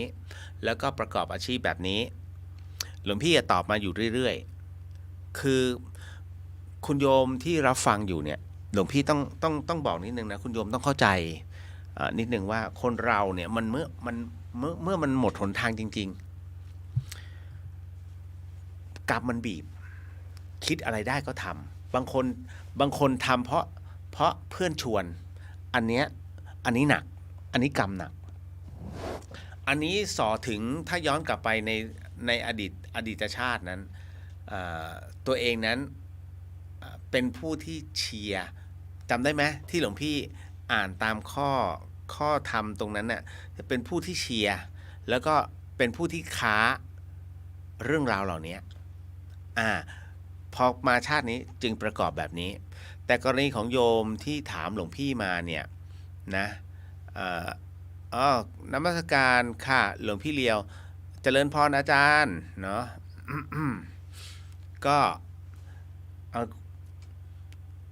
ก็จะบอกว่ากรณีที่คุณโยมถามมาในเรื่องของขายตัวเพื่อเลี้ยงครอบครัวหลวงพี่แยกก่อนนะตอนนี้คุณโยมเนี่ยหลวงพี่บอกเลยว่าคุณโยมกำลังรับกรรมอยู่ทำไมคุณโยมกำลังรับกรรมอยู่เพราะคุณโยมมีทุกข์คุณโยมก็รู้อยู่แล้วว่าการประกอบอาชีพแบบนี้มันฝืนใจถูกไหมมันเป็นเรื่องไม่ควรเนี่ยกรรมคุณโยมรู้อยู่แล้วแต่ในเมื่อมันเสียไม่ได้เพราะตัวกรรมมันไปบีบไงที่จำใจจะต้องประกอบอาชีพแบบนี้เพื่อเลี้ยงปากเลี้ยงท้องกับอีกหลายๆชีวิตหลวงพี่เข้าใจนะหลวงพี่เคยมีเป็น LGBTQ แล้วทำอันเนี้ยเพราะเขาจำเป็นเพราะจังต้องดูแลแม่ที่ป่วยติดเตียงเขาต้องการเงินเนี่ยเพื่อไปจุนเจือแล้วก็รักษามันจำเป็นนะคุณโยมแต่มันก็สะท้อนหลายอย่างกรณีของคุณโยมท่านนี้เพราะว่าใจของคุณโยมเนี่ยทรมานอยู่แล้วจะบอกให้เลิกมันก็เป็นภาษาพระเป็นภาษาที่มันจำเป็นจะต้องบอกว่าเลิกได้ก็เลิกแต่ความเป็นจริงถามว่ามันทำได้ไหมถ้าทำได้หลวงพี่เชื่อว่าโยมน้องทำไปนานแล้วเพราะอะไรเพราะว่าจำในประโยคสุดท้ายไปสมัครงานเขาก็ไม่รับโอ้อันนี้น่ากลัวที่น่ากลัวเพราะว่าปัจจุบันหลวงพี่ไม่รู้หรอกว่าเขาจะเอาวิวัฒนาการอะไรเข้ามาต่อแต่คนจะตกงานอีกเยอะที่สำคัญคือขึ้นค่าแรงขั้นต่ำตอนนี้ SME แย่แน่นอนลูกจ้างถ้าจะบอกว่าถ้าในสมัยก่อนที่เป็นฐานประเทศไทยเนี่ยที่คนเข้ามาทำงานเพราะว่าค่าแรงนั้นไม่มีการกำหนดแต่เป็นการตกลงกันระหว่างนายจ้างกับลูกจ้างจึงเป็นความพอใจทั้งสองฝ่ายดังนั้นเนี่ยทุกคนจึงเข้ามาทำงานได้ตามหน้าบุญตัวเองแต่พอมีการกำหนดนโยบายเกิดขึ้นปุ๊บเดือดร้อนแล้วนายจ้างเดือดร้อนเพราะอะไรเพราะลูกจ้างจะเอาตรงนี้มาอ้างคราวนี้ฉันทำก๋วยเตี๋ยวเคยทะลุเป้าวันหนึ่งปรากฏว่ามีโควิดเข้ามาไม่ทะลุเป้าแต่ลูกจ้างเรียกเงินเท่าเดิมตายไหมตายเห็นไหมมันมีอะไรหลายอย่างกระทบคุณโยมต้องนึกบางคนลูกจ้างบางคนดีใจแต่หลวงพี่แนะนำว่าคุณโยมหลับตานิดนึงหลับตาว่าแล้วถ้าเราเป็นเจ้าของบริษัทล่ะคุณโยมจะจ้างไหมคำตอบคุณโยมรู้ดีถ้าไม่เข้าข้างตัวเองถูกไหมนี่แหละเพราะฉะนั้นทั้งหมดทั้งมวลหลวงพี่เข้าใจนะตรงนี้คุณโยมรับกรรมอยู่แล้วเนาะเพราะฉะนั้นถ้ารับกรรมแบบไหนแบบที่คุณโยมเป็นอยู่นะมันทรมานใจคุณโยมทรมานเนี่ยเพราะฉะนั้นหลวงพี่คงไม่ได้มาต้องบอกว่าตายไปจะต้องอย่างนั้นอย่างนี้คงไม่มันเป็นการขู่เกินไปเพราะตรงนี้คุณโยมรับรู้อยู่แล้วเพราะฉะนั้นสิ่งที่คุณโยมคิดคุณโยมรู้แล้วอันไหนผิดชอบชั่วดีเนาะไม่ต้องให้พระบอกหรอกก็เป็นอันว่ารับรู้ซึ่งกันเจริญพร เรียนแบบหลวงพ่อ หมดเวลาเกินเวลาด้วยไม่เป็นไรก็ว่ากันเดี๋ยวคราวนี้มารับพรพร้อมกันถ้าพร้อมแล้วพนมมือเด้อสาธุสาธุสาธุสิทธิกิจจังสิทธิกัมมังสิทธิลาโภนิรันตรังสิทธิเตโชชโยนิจังก็ขอให้กิจการงานของท่านหรือว่าการกระทำทุกๆอย่างของท่านนั้นจงประสบผลสำเร็จและขอให้มีโชคมีลาภมีเดชมีพละปัจจัยทั้งหมดทั้งมวลมีอำนาจที่ยั่งยืน และในที่สุดก็ขอให้เข้าถึงพระนิพพานในชาติปัจจุบันโดยเร็วพลันเทินสาธุเรียบร้อยแล้วไว้เจอกันหลวงพี่ไม่มั่นใจว่าจันทร์เหลืองคานนะแต่จะพยายามให้เจอให้ได้เร็วที่สุดเพราะว่าวันอาทิตย์ครูบาบุญชุ่มท่านมาแล้วหลวงพี่ไม่รู้หรอกว่าจะเลิกกี่โมงนะแล้วก็เท้าก็เจ็บแต่ไม่เป็นไรหรอกเพื่อพระศาสนาก็ทุ่มไปจัดไป เจริญพรแล้วเจอกันเอาล่ะเดอะเฮียน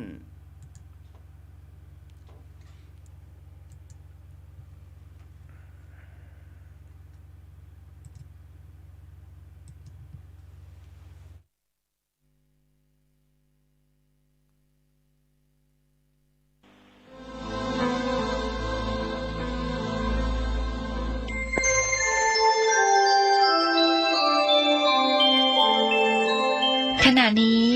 ท่านกำลังฟังสถานีวิทยุกระจายเสียง FM 104.5 เมกะเฮิรตซ์ มูลนิธิครูบาศรีวิชัยจังหวัดเชียงใหม่ขอเชิญชวนชายไทยผู้มีจิตเลื่อมใสในพระพุทธศาสนาและมีความศรัทธาในปฏิปทาและบารมีธรรมของครูบาเจ้าศรีวิชัยจำนวน9 คนที่มีคุณสมบัติคือมีอายุ20 ปีบริบูรณ์ขึ้นไปและบ่เกิน45 ปีบ่เคยอุปสมบทเป็นพระภิกษุมาก่อนบ่มีประวัติด้านอาชญากรรมบ่มีรอยสักบนร่างกายสามารถเข้าฝึกท่องจำคำขออุปสมบทได้ตามนัดหมายเพื่อเข้าอุปสมบทเนื่องในวันคล้ายวันถือกำเนิดของครูบาเจ้าศรีวิชัยตั้งแต่วันอาทิตย์ที่11ถึงวันจันทร์ที่19มิถุนายนพุทธศักราช2566ชื่อรุ่นเทิดธรรมาธิปไตยณพัทธสีมาวัดพระสิงห์วรมหาวิหารแล้วไปเข้ารับการฝึกปฏิบัติวิปัสสนากรรมฐานณวัดร่ำเปิงตะโปธารามพระอารามหลวงโดยบ่ต้องเสียค่าใช้จ่ายใดๆแต่สามารถร่วมบริจาคสมทบได้ตามจิตศรัทธาติดต่อสอบถามรายละเอียดและสมัครโดยตรงได้ที่นายพยูนมีทองคำประธานกรรมการมูลนิธิครูบาศรีวิชัยโทรศัพท์0897007939ธรรมยาตราเดินเทศสันถีวันที่5มิถุนายนเริ่มที่วัดบ้านปางซึ่งเป็นวัดบ้านเกิดวัดที่อยู่ของครูบาเจ้าศรีวิชัยเป็นวัดแรกในเวลา 8:00 นตอนเช้าวันที่6ได้ออกจากประตูวัดบ้านปางไปสู่วัดห้วยละอำเภอบ้านโฮงในวันที่7มาเจ้าก็จะได้เดินธรรมยาตราไปสู่วัดบ้านโฮงหลวงอุโบสถที่ครูบาเจ้าศรีวิชัยได้เป๊กเป็นทุเจ้าที่หิมต่างที่วัดบ้านโฮงหลวงก็จะมาอยู่กันที่หั่นแหม1 คืนตอนเช้าก็จะมีทำบุญตักบาตรทอดพระป่าและถึงจะเดินธรรมยาตรามาสู่ที่วัดพระพุทธบาทตากผ้าในวันที่8ในเจ้าวันที่9ก็จะเดินเทศสันถีปล่อยขบวนจากวัดพระบาทตากผ้ามาที่วัดกูรมัดหรือวัดรมณียารามตำบลต้นทงนี่ซึ่งเป็นวัดแรกในจังหวัดลำพูนเป็นวัดที่พระแม่เจ้าจามเทวีมาสร้างถวายคือแก่พระรัตนตรัย10 เมื่อเจ้าหลังจากที่ทำบุญตักบาตรทอดพระป่าเรียบร้อยแล้วขบวนนี้ก็จะเริ่มออกเดินทางในเวลา 8:00 นเข้าสู่บริเวณวัดจามเทวีในคืนวันที่10นี้ก็จะมีการสวดโนโกห้องจะมีการแสดงพระธรรมเทศนาแล้วก็ตอนเจ้าก็จะมีการทำบุญตักบาตรศีนานุปทานให้แก่ครูบาเจ้าศรีวิชัยในวันเจ้าวันที่11และในเวลา 17 นาฬิกานั้นก็จะมีการปล่อยขบวนฉะนั้นในฐานะที่หมู่เฮาทั้งหลายโดยเฉพาะคน10 จังหวัดภาคเหนือเชียงใหม่ลำพูนลำปางแพร่น่านพะเยาแม่ฮ่องสอนหรือว่าสุโขทัยหรือว่าจังหวัดตากก็ขอห้องเอิญเชิญชวนกันมาร่วมงานครูบาเจ้าศรีวิชัยตั้งแต่วันที่5เป็นต้นไปและสุดท้ายจะมาสิ้นสุดที่วัดพระธาตุเจ้าหฤพุนชัย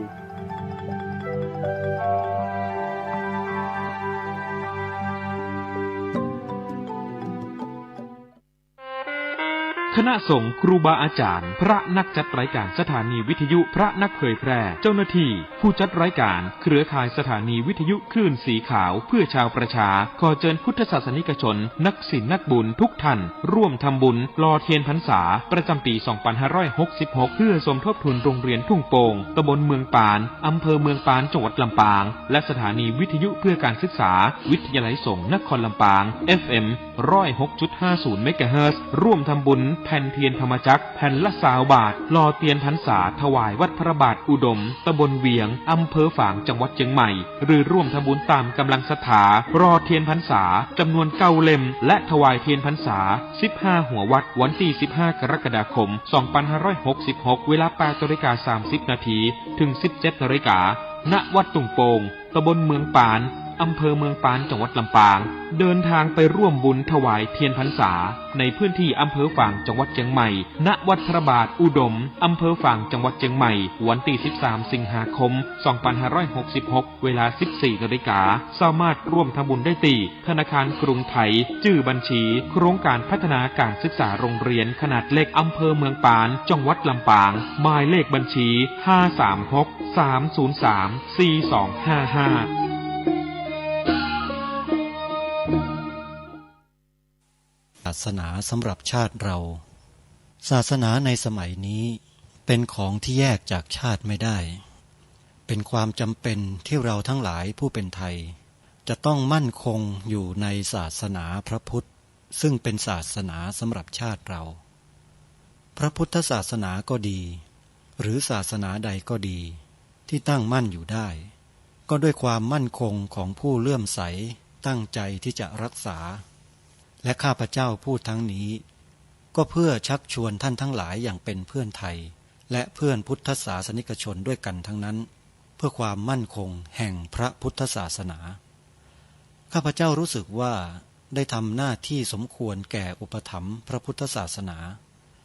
เราจะตั้งใจรักษาศาสนาของเราด้วยชีวิตและถ้าท่านตั้งใจจะช่วยข้าพเจ้าในกิจอันใหญ่นี้แล้วก็จะเป็นที่พอใจข้าพเจ้าเป็นอันมากเพราะฉะนั้นเป็นหน้าที่ของเราทั้งหลายที่จะช่วยกันบำรุงรักษาพระพุทธศาสนาอย่าให้เสื่อมสูญไปการที่จะบำรุงพระพุทธศาสนาเราต้องรู้สึกก่อนว่าหลักของพระพุทธศาสนาคืออะไรเราจะถือว่าเราเป็นไทยด้วยกันหมดเราจะต้องรักษาความเป็นไทยของเราให้ยั่งยืนเราจะต้องรักษาพระพุทธศาสนาให้ถาวรวัฒนาการอย่างที่เป็นมาแล้วหลายชั่วโคตรของเราทั้งหลายพระบรมราโชวาทของพระบาทสมเด็จพระมงกุฎเกล้าเจ้าอยู่หัวรัชกาลที่ 6พระบรมราโชวาทก็ดีพระราชนิพนธ์ก็ดีหรือพระบรมราชโองการของพระมหากษัตริย์ถือเป็นบทบัญญัติแห่งกฎหมายทั้งหมดศาสนาทั่วไทยเพื่อติดตามรับฟังรายการนี้ได้เป็นประจำทุกวันและยังมีรายการธรรมะสาระที่เป็นประโยชน์แก่ทุกท่านให้ฟังกันอีกตลอด24 ชั่วโมงโดยเฉพาะท่านจะสามารถฟังสถานีวิทยุพระพุทธศาสนาแห่งชาติหลายสถานีในแอปพลิเคชันเดียวกันนี้ตลอด24 ชั่วโมงไม่ว่าจะเป็นสถานีวิทยุภาคเหนือภาคอีสานตอนบนตอนกลางตอนล่างภาคตะวันออกภาคกลางภาคตะวันตกภาคใต้มีทุกภูมิภาคของประเทศรวมกันอยู่ในแอปพลิเคชันดังกล่าวนี้เพราะฉะนั้นท่านจะไม่ตกขบวน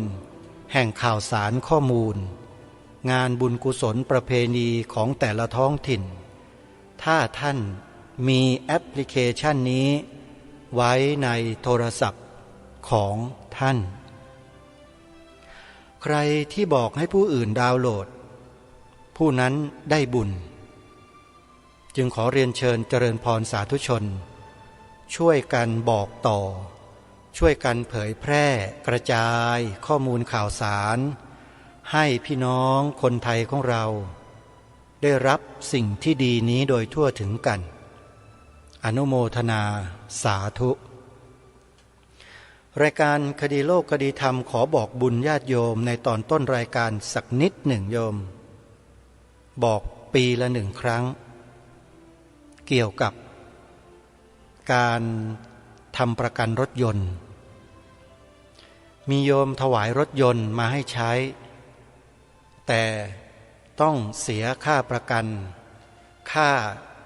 ขึ้นทะเบียนรถยนต์แต่ละปีเองอาตมาภาพก็ได้แต่พึ่งพาอาศัยศรัทธาของญาติโยมนี่แหละก็จึงขอบอกบุญญาติโยมว่าในเดือนมิถุนายนเนี้ยประกันรถยนต์จะหมดอายุลงในวันที่11มิถุนายนหมดอายุลง11มิถุนายนอาตมาภาพต้องจ่ายเบี้ยประกันต่อเนื่องเป็นประกันชั้นหนึ่งซึ่งคุ้มครองหลายอย่างแล้วก็มีคุณภาพที่สุดก็เลยจะขอบอกบุญญาติโยมให้ช่วยกันทำบุญตรงนี้สักคนละเล็กน้อยนะโยมอาตมาภาพตั้งเป็นกองบุญบำรุงรักษายานพาหนะของสวนป่าสามัคคีธรรมที่อาตมาภาพดูแลอยู่กองทุนละ50 บาทแค่นั้นแหละโยมเพื่อไม่ให้ญาติโยมต้องเดือดร้อนกันมากก็ถ้าหากว่ามีศรัทธาสาธุชนท่านใดที่จะ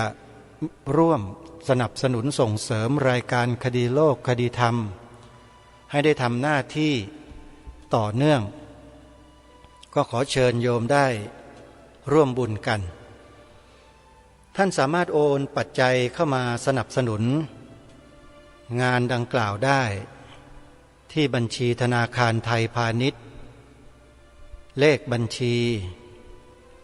114-214-9897ธนาคารไทยพาณิชย์เลขบัญชี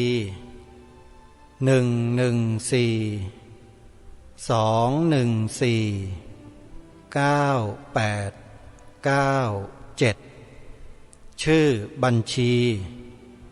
พระปลัดนรงฤทธิ์พระปลัดนรงฤทธิ์นะโยมนะขออนุโมทนาบุญกับทุกท่านบอกครั้งเดียววันนี้วันเดียวนะโยมแล้วก็จะไม่พูดเรื่องนี้อีกเพื่อที่ไม่ให้เสียเวลาการทำหน้าที่ของพวกเราวันนี้รายการคดีโลกคดีธรรมขอแจ้งข่าวงานบุญที่วัดศรีอุดมวงศ์ให้กับครูบาอาจารย์พระเถรานุเถระได้รับทราบพร้อมด้วยญาติโยมสาธุชนให้มีส่วนร่วมทำบุญสนับสนุนกิจกรรมที่จะเกิดในเดือนกรกฎาคมที่วัดศรีอุดมวงศ์ตำบลศรีสงครามอำเภอวังสะพุงจังหวัดเลยร่วมกันวัดศรีอุดมวงศ์จะมีการจัดงานปริวาสระหว่างวันที่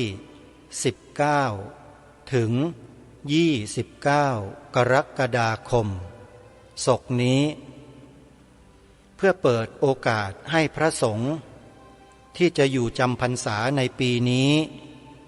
ได้มาเข้าอยู่ปริวาสกรรมชำระศีลของตนเองให้บริสุทธิ์เพื่อการประพฤติวัดปฏิบัติธรรมในพรรษาให้เกิดเป็นผลดีวัดศรีอุดมวงศ์โดยพระครูดมวรานุวัตรจึงจัดงานปริวาสกรรมขึ้นในช่วงระหว่างดังกล่าวที่วัดศรีอุดมวงศ์ตำบลศรีสงครามอำเภอวังสะพุงจังหวัดเลยจึงขอกราบอาราธนาพระสงฆ์ที่ต้องการเข้าอยู่ปริวาสกรรมสามารถเดินทางเข้าไปอยู่ปริวาสกรรมได้ตั้งแต่วันที่18กรกฎาคมเป็นต้นไปนำกรดนำบาตรบริขารเครื่องอาศัยที่จำเป็นไปด้วยเพื่อความสะดวกในการใช้สอยนะโยมนะบอกพระคุณเจ้าใครที่เป็นลูกศิษย์ลูกหาของท่านรู้ข่าวก็แจ้งบอกกันไปนี่ก็เป็นงานหนึ่งที่แจ้งให้กับทุกท่านได้มีส่วนร่วมกัน อีกงานหนึ่งเป็นปริวาสกรรมเหมือนกันอันนี้เปิดโอกาสให้พระสงฆ์เข้าอยู่ปริวาสกรรมตลอดทั้งปีทั้งชาติไม่มีวันหยุดในประเทศไทยนั้นมีไม่กี่วัดที่เปิดโอกาสจัดปริวาสกรรมอยู่ที่วัดตลอดทั้งปีวัดนี้ก็เป็นอีกวัดหนึ่งที่ญาติโยมสาธุชนสามารถสนับสนุนส่งเสริมให้เกิดเป็นบุญเป็นกุศลได้ตลอดทั้งปีเลยโยมเป็นค่าภัตตาหารเช้าภัตตาหารเพลเป็นค่าน้ำปานะเป็นค่ายานพาหนะค่ากระแสไฟฟ้าค่าดูแลเสนาสนะสถานที่ทำบุญแล้วได้บุญแน่นอนงานปริวาสกรรมตลอดทั้งปีนี้จัดอยู่ที่วัดหนองกายตำบลสันป่ายางอำเภอภาระที่หนักจะต้องอาศัยพระสงฆ์จำนวนมากที่สุดนั่งหัตถบาทเพื่อให้อัปพานแก่พระสงฆ์ที่อยู่มานัดจนครบ6 ราตรีแล้วก็สวดอัปพานออกปริวาสกรรมให้ต้องใช้พระสงฆ์มากกว่า20 รูปโยมและหาได้ง่ายซะที่ไหนล่ะพระสงฆ์เนี่ยที่วัดหนองกายเองก็มีพระอยู่ไม่ถึง10 รูปขณะที่วัดหนองกายจะต้องไปกราบนิมนต์พระอารามอื่นวัดอื่นมานั่งสมทบก็ต้องถวายค่าเดินทางท่านก็ต้องรับผิดชอบอย่างเนี้ยไปตลอดทั้งปีโยมอาตมาภาพจึงประกาศเชิญชวนญาติโยมทำบุญกับวัดหนองกายนะโยมนะโยมสามารถติดตามข้อมูลรายละเอียดได้ที่เว็บไซต์ของวัดหนองกายโดยตรงเข้าไปที่ www. วัดหนองกาย .com ขออนุโมทนากับทุกท่านมหาอุโบสถวัดป่าจริยธรรมซึ่งสร้างมาเป็นระยะเวลา2 ปีเศษรอสาธุชนได้มีส่วนร่วมจัดสร้างจัดทำกันให้แล้วเสร็จต้องใช้งบประมาณอีกเป็นจำนวนมากหรือท่านใดที่ไม่มีปัจจัยทำบุญท่านพระอาจารย์พระครูจริยสารธรรมท่านบอกว่าใช้แรงกายของเรามาช่วยงานก็ได้ทางวัดยินดีแต่ต้องติดต่อสอบถามกับทางวัดเข้ามาก่อนนะว่าช่วงเวลาไหนจะใช้แรงงานท่านก็จะบอกให้ทราบญาติโยมก็เดินทางไปกันในช่วงนั้นแล้วก็ช่วยกันออกแรงทำงานเอาบุญกันแต่ท่านใดต้องการจะบริจาคเป็นปัจจัยเพื่อสนับสนุนก็สามารถทำได้มหาอุโบสถหลังนี้ยังรอสาธุชนได้มีส่วนร่วมในการจัดสร้างกันอย่างต่อเนื่องนะโยมโทรศัพท์เข้าไปสอบถามรายละเอียดได้เลยที่083-327-5700แล้วก็ยังมีกิจกรรมอื่นๆให้ญาติโยมได้ร่วมทำบุญกับทางวัดอีกมากมายเลยทีเดียวนะสะดวกยังไงเดินทางไปเองหรือว่าจะโทรศัพท์สอบถามเพื่อโอนปัจจัยเข้าบัญชีวัดก็สามารถทำได้อีกวัดหนึ่งโยมที่ขอแนะนำให้ร่วมสนับสนุนทำบุญก็คือวัดอารามมงคล วัดอารามมงคลเป็นสำนักเรียนพระปริยัติธรรมแผนกสามัญที่เปิดโอกาสให้บุตรหลานชาวอีสานผู้ไม่มีโอกาสศึกษาในระบบภาคเรียนปกติก็สามารถเข้ามาบรรพชาเป็นสามเณรแล้วศึกษาเล่าเรียนในชั้นสามัญตั้งแต่มัธยมปีที่1ถึงปีที่6ที่ทางวัดได้จัดการศึกษาได้ฟรีไม่มีค่าเทอมไม่ต้องเสียค่ากระเป๋าค่าเสื้อผ้ารองเท้าไม่เสียแม้แต่บาทเดียวเพราะบวชเนรแล้วไม่ต้องใช้กระเป๋าไม่ต้องใช้ชุดนักเรียนไม่ต้องใช้ชุดพละศึกษาไม่ต้องใช้ชุดลูกเสือรองเท้าไม่มีแต่จีวรโยมก็ถวายให้แล้วก็บาท1 ใบอยู่ได้ดำรงชีวิตแบบพอเพียงท่านอาจารย์พระครูปริยัติโพธิธรรมเจ้าวาดวัดอารามมงคลรับผิดชอบทั้งหมดใครจะส่งบุตรหลานของท่านมาศึกษาต่อในชั้นมัธยมแผนกสามัญที่วัดอารามมงคลก็ติดต่อไปที่วัดอารามมงคลได้เลยเข้าไปดูข้อมูลติดต่อที่ Facebook วัดอารามมงคลหรือ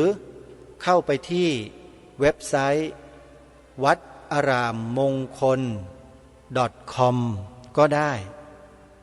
นะใครสะดวกอย่างไรก็ติดต่อหรือว่าสืบค้นข้อมูลทางโซเชียลเน็ตเวิร์กโดยเฉพาะทาง Facebook จะสะดวกมากๆเลยโยมพิมพ์คำว่าวัดอารามมงคลก็สามารถค้นหาเว็บไซต์ของทางวัดได้แล้วแล้วก็ติดต่อสอบถามเข้าไปช่วยกันนะโยมนะวัดสามชุกอำเภอสามชุกจังหวัดสุพรรณบุรีก็เป็นอีกวัดหนึ่งที่ทางรายการขอเชิญชวนญาติโยมมีส่วนร่วมทำบุญสนับสนุนวัดสามชุก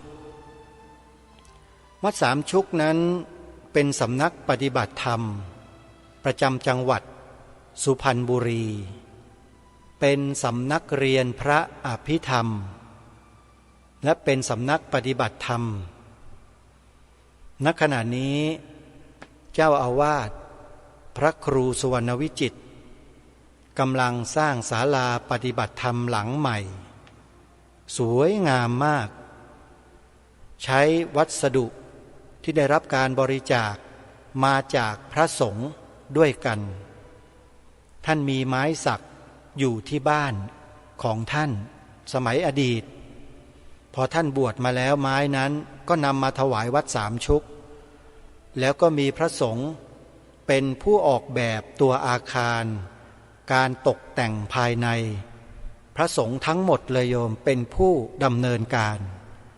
ไม่ต้องจ่ายค่าแรงใดๆทั้งสิ้นเพราะทุกท่านทุกรูปทุกนามทำด้วยหัวจิตหัวใจโยมเพื่อประหยัดงบประมาณไม่ต้องเบียดเบียนเดือดร้อนญาติโยมมากยกเว้นแต่วัสดุบางอย่างที่ต้องไปซื้อตามร้านวัสดุเท่านั้นเองนำมาเป็นองค์ประกอบใช้วัสดุที่บริจาคมานั่นแหละตกแต่งตัดต่อติดตั้งแล้วก็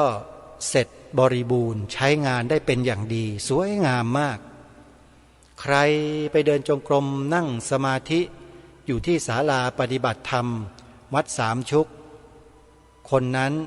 ก็จะได้รับสัปปายะอย่างยิ่งคือความสะดวกสบายอย่างยิ่งเลยโยมแล้วคนที่ทำบุญเข้าไปเนี่ยสร้างศาลาเนี่ยนะก็รับบุญกันทุกวันทุกวันเลยโยมได้อานิสงส์แห่งบุญกันเต็มเลยอานิสงส์มากซะด้วยส่งเสริมการปฏิบัติธรรมเนี่ยโยมเพราะฉะนั้นใครที่จะทำบุญทอดผ้าป่าสร้างศาลาวัดสามชุกนะโยมนะโทรศัพท์เข้าไปสอบถามรายละเอียดได้เลยที่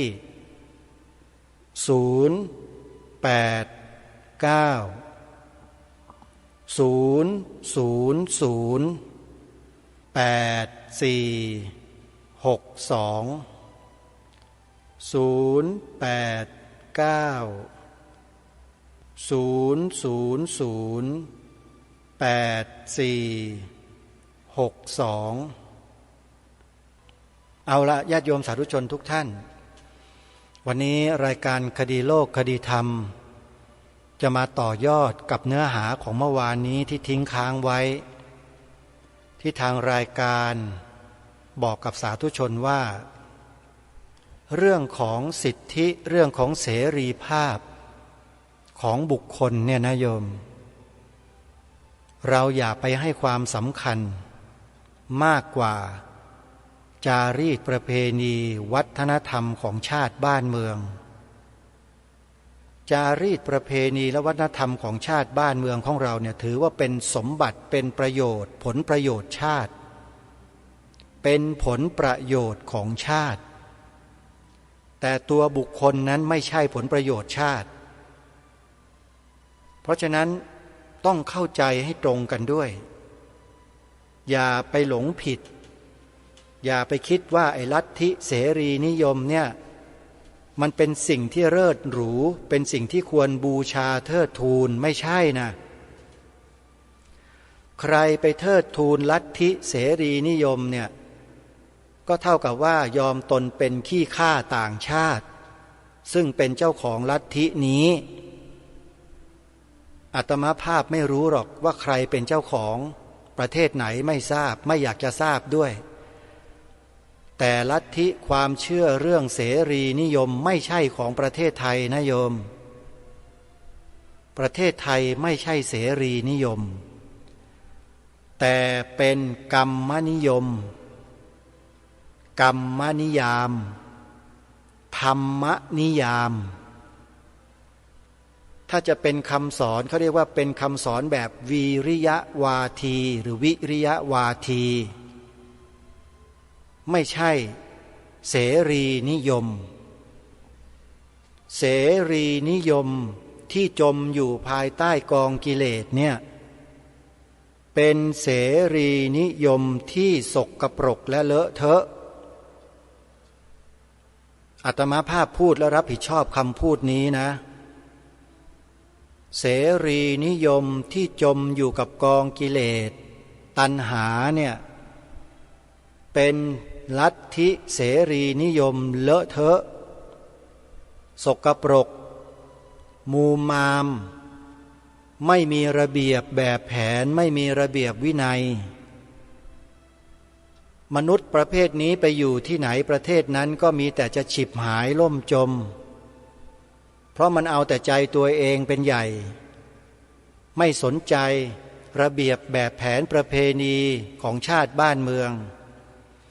ไม่สนใจผลประโยชน์ของชาติว่ามันจะพังมันจะฉิบหายยังไงก็ช่างคนแบบนี้ไปอยู่ประเทศไหนประเทศนั้นก็พังโยมอาตมาภาพรับผิดชอบคำพูดตามสภาวะความเป็นจริงมันเป็นอย่างนั้น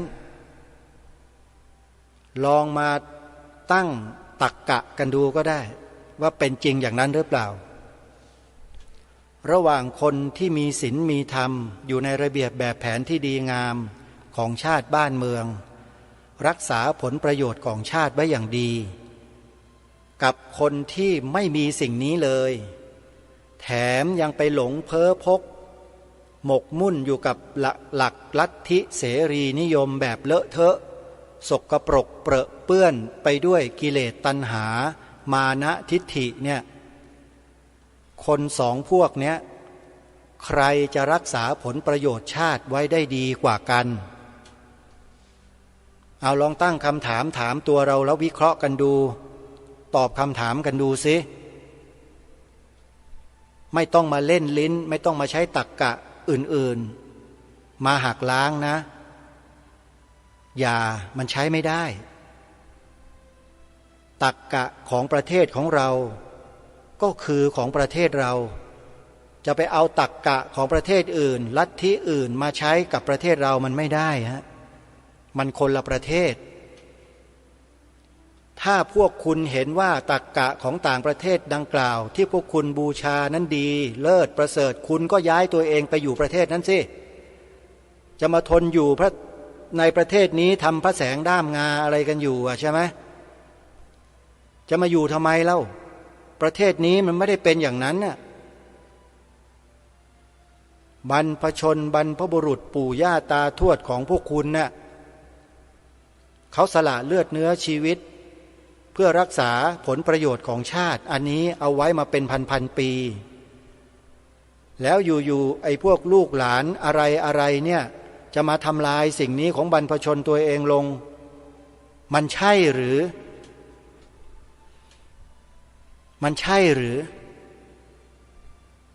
แล้วจะมานั่งเถียงกันเพื่ออะไรล่ะจะมาเอาชนะกันทำไม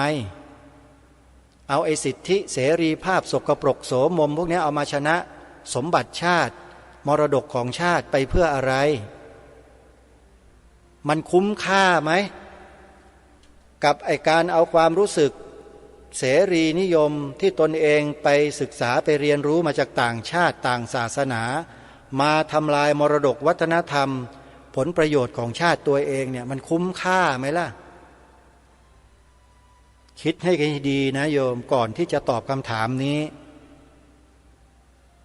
รายการนี้บอกแล้วว่าอะไรยอมได้คุณจะไปสัมมะเรเทเมาหัวราน้ำตีหัวหมาด่าแม่ใครก็แล้วแต่เรื่องของคุณเรื่องส่วนตัวเราไม่ยุ่งเลยแต่ถ้าผลประโยชน์ชาติแล้วคุณมาแตะมาทำลายด้วยวิธีการแบบใดก็แล้วแต่ด้วยการกล่าวอ้างอะไรก็แล้วแต่เรายอมไม่ได้ทีนี้เมื่อยอมไม่ได้ทำไงเราก็ต้องพูดไงพูดให้คนในสังคมได้รับรู้รับทราบถึงความจริงถึงความถูกต้องของประเทศนี้ว่าคืออะไรและประเทศนี้ควรจะให้ดำรงมั่นอยู่อย่างไรท่านผู้ฟังทุกท่านถ้าประเทศไทยนี้ไม่ได้เป็นประเทศเอกราชเคยตกเป็นเมืองขึ้นของฝรั่งเศสหรืออังกฤษเหมือนอย่างประเทศอื่นๆที่เป็นประเทศเพื่อนบ้านรอบๆเรานะอาตมาจะไม่มานั่งพูดให้มันเมื่อยปากหรอกจะปล่อยไปเลยอะไรก็ได้ทำไปเถอะประเทศนี้มันเป็นขี้ข้าเขาอยู่แล้วอาตมาก็จะไม่ยุ่งเลยไม่พูดเลยด้วยแต่เผอิญประเทศนี้ไม่ได้เป็นขี้ข้าใครเป็นตัวของตัวเองว่ะเป็นเอกราชเมื่อเป็นเอกราชแล้วไอ้เนื้อหาสาระที่เป็นตัวตนที่แท้จริงของประเทศนี้เนี่ยมันจึงเป็นเอกราชเป็นอิสระในตัวของมันเองอยู่แล้วแล้วพวกคุณจะไปเอาสิ่งอื่นๆมาครอบงำหรือมาขับไล่สิ่งนี้ออกจากประเทศชาติบ้านเมืองนี้ไปโดยการปฏิเสธ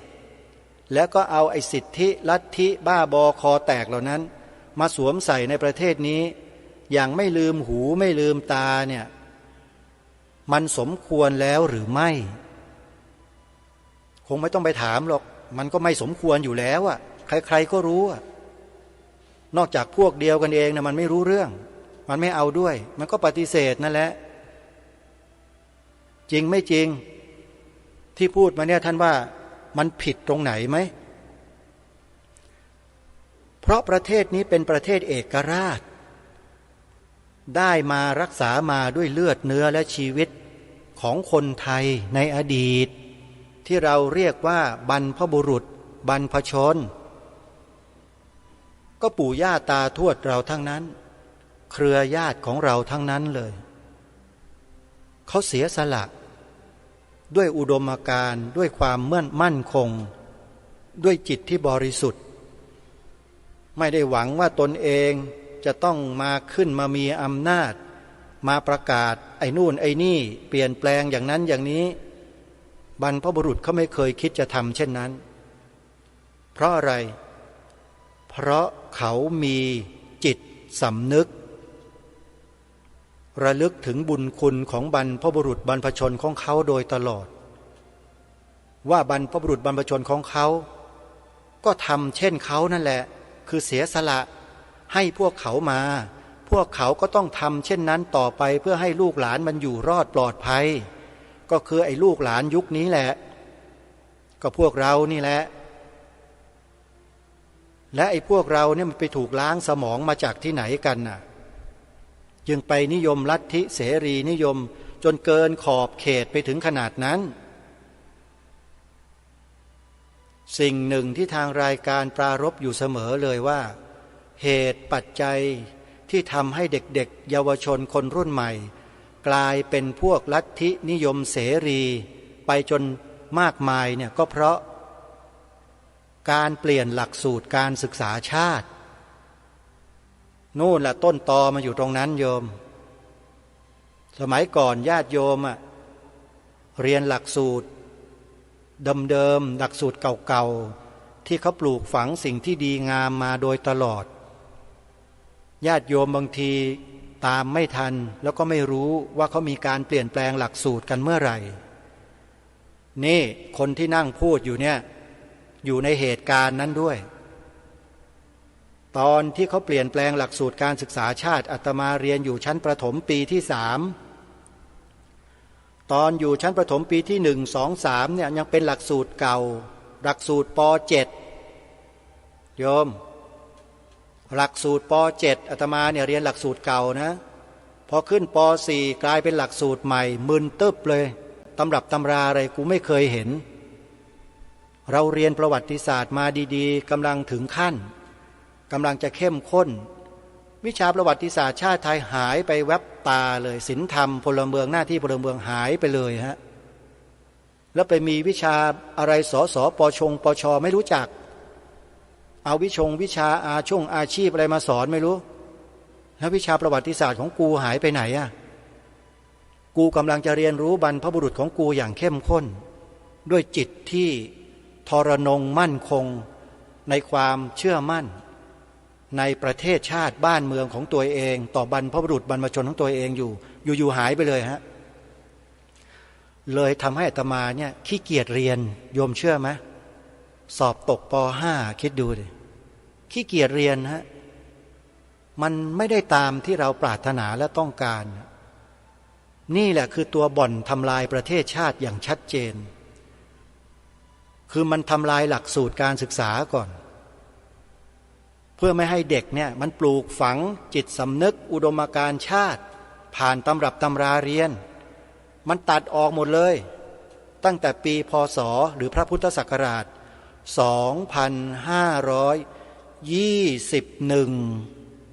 หรือ21สมัยนั้นพลเอกเกรียงศักดิ์ชมนันท์เป็นนายกรัฐมนตรีอาตมาภาพเข้าเรียนชั้นประถมปีที่1ในยุคนั้นแหละพลเอกเกรียงศักดิ์ชมนันท์เป็นนายกนั่นแหละยุคที่คอมมิวนิสต์กำลังจะรุ่งเรืองเชียเหตุการณ์สำคัญในเอเชียแปซิฟิกของเราเนี่ยเกิดขึ้นมากมายในนั้นแหละสมัยนั้นเลยอาตมาเรียนป.1 แต่ก็ไม่ได้รู้ข่าวรู้คราวหรอกเพราะมันไม่มีสื่อสารที่ทันสมัยเหมือนยุคนี้สมัยนั้นน่ะวิทยุนี่ก็หาฟังยากอย่าว่าแต่ทีวีเลยเพราะฉะนั้นความเปลี่ยนแปลงในสมัยนั้นอุดมการณ์การสอนหนังสือของครูในโรงเรียนจึงเข้มข้นเป็นพิเศษเพื่อ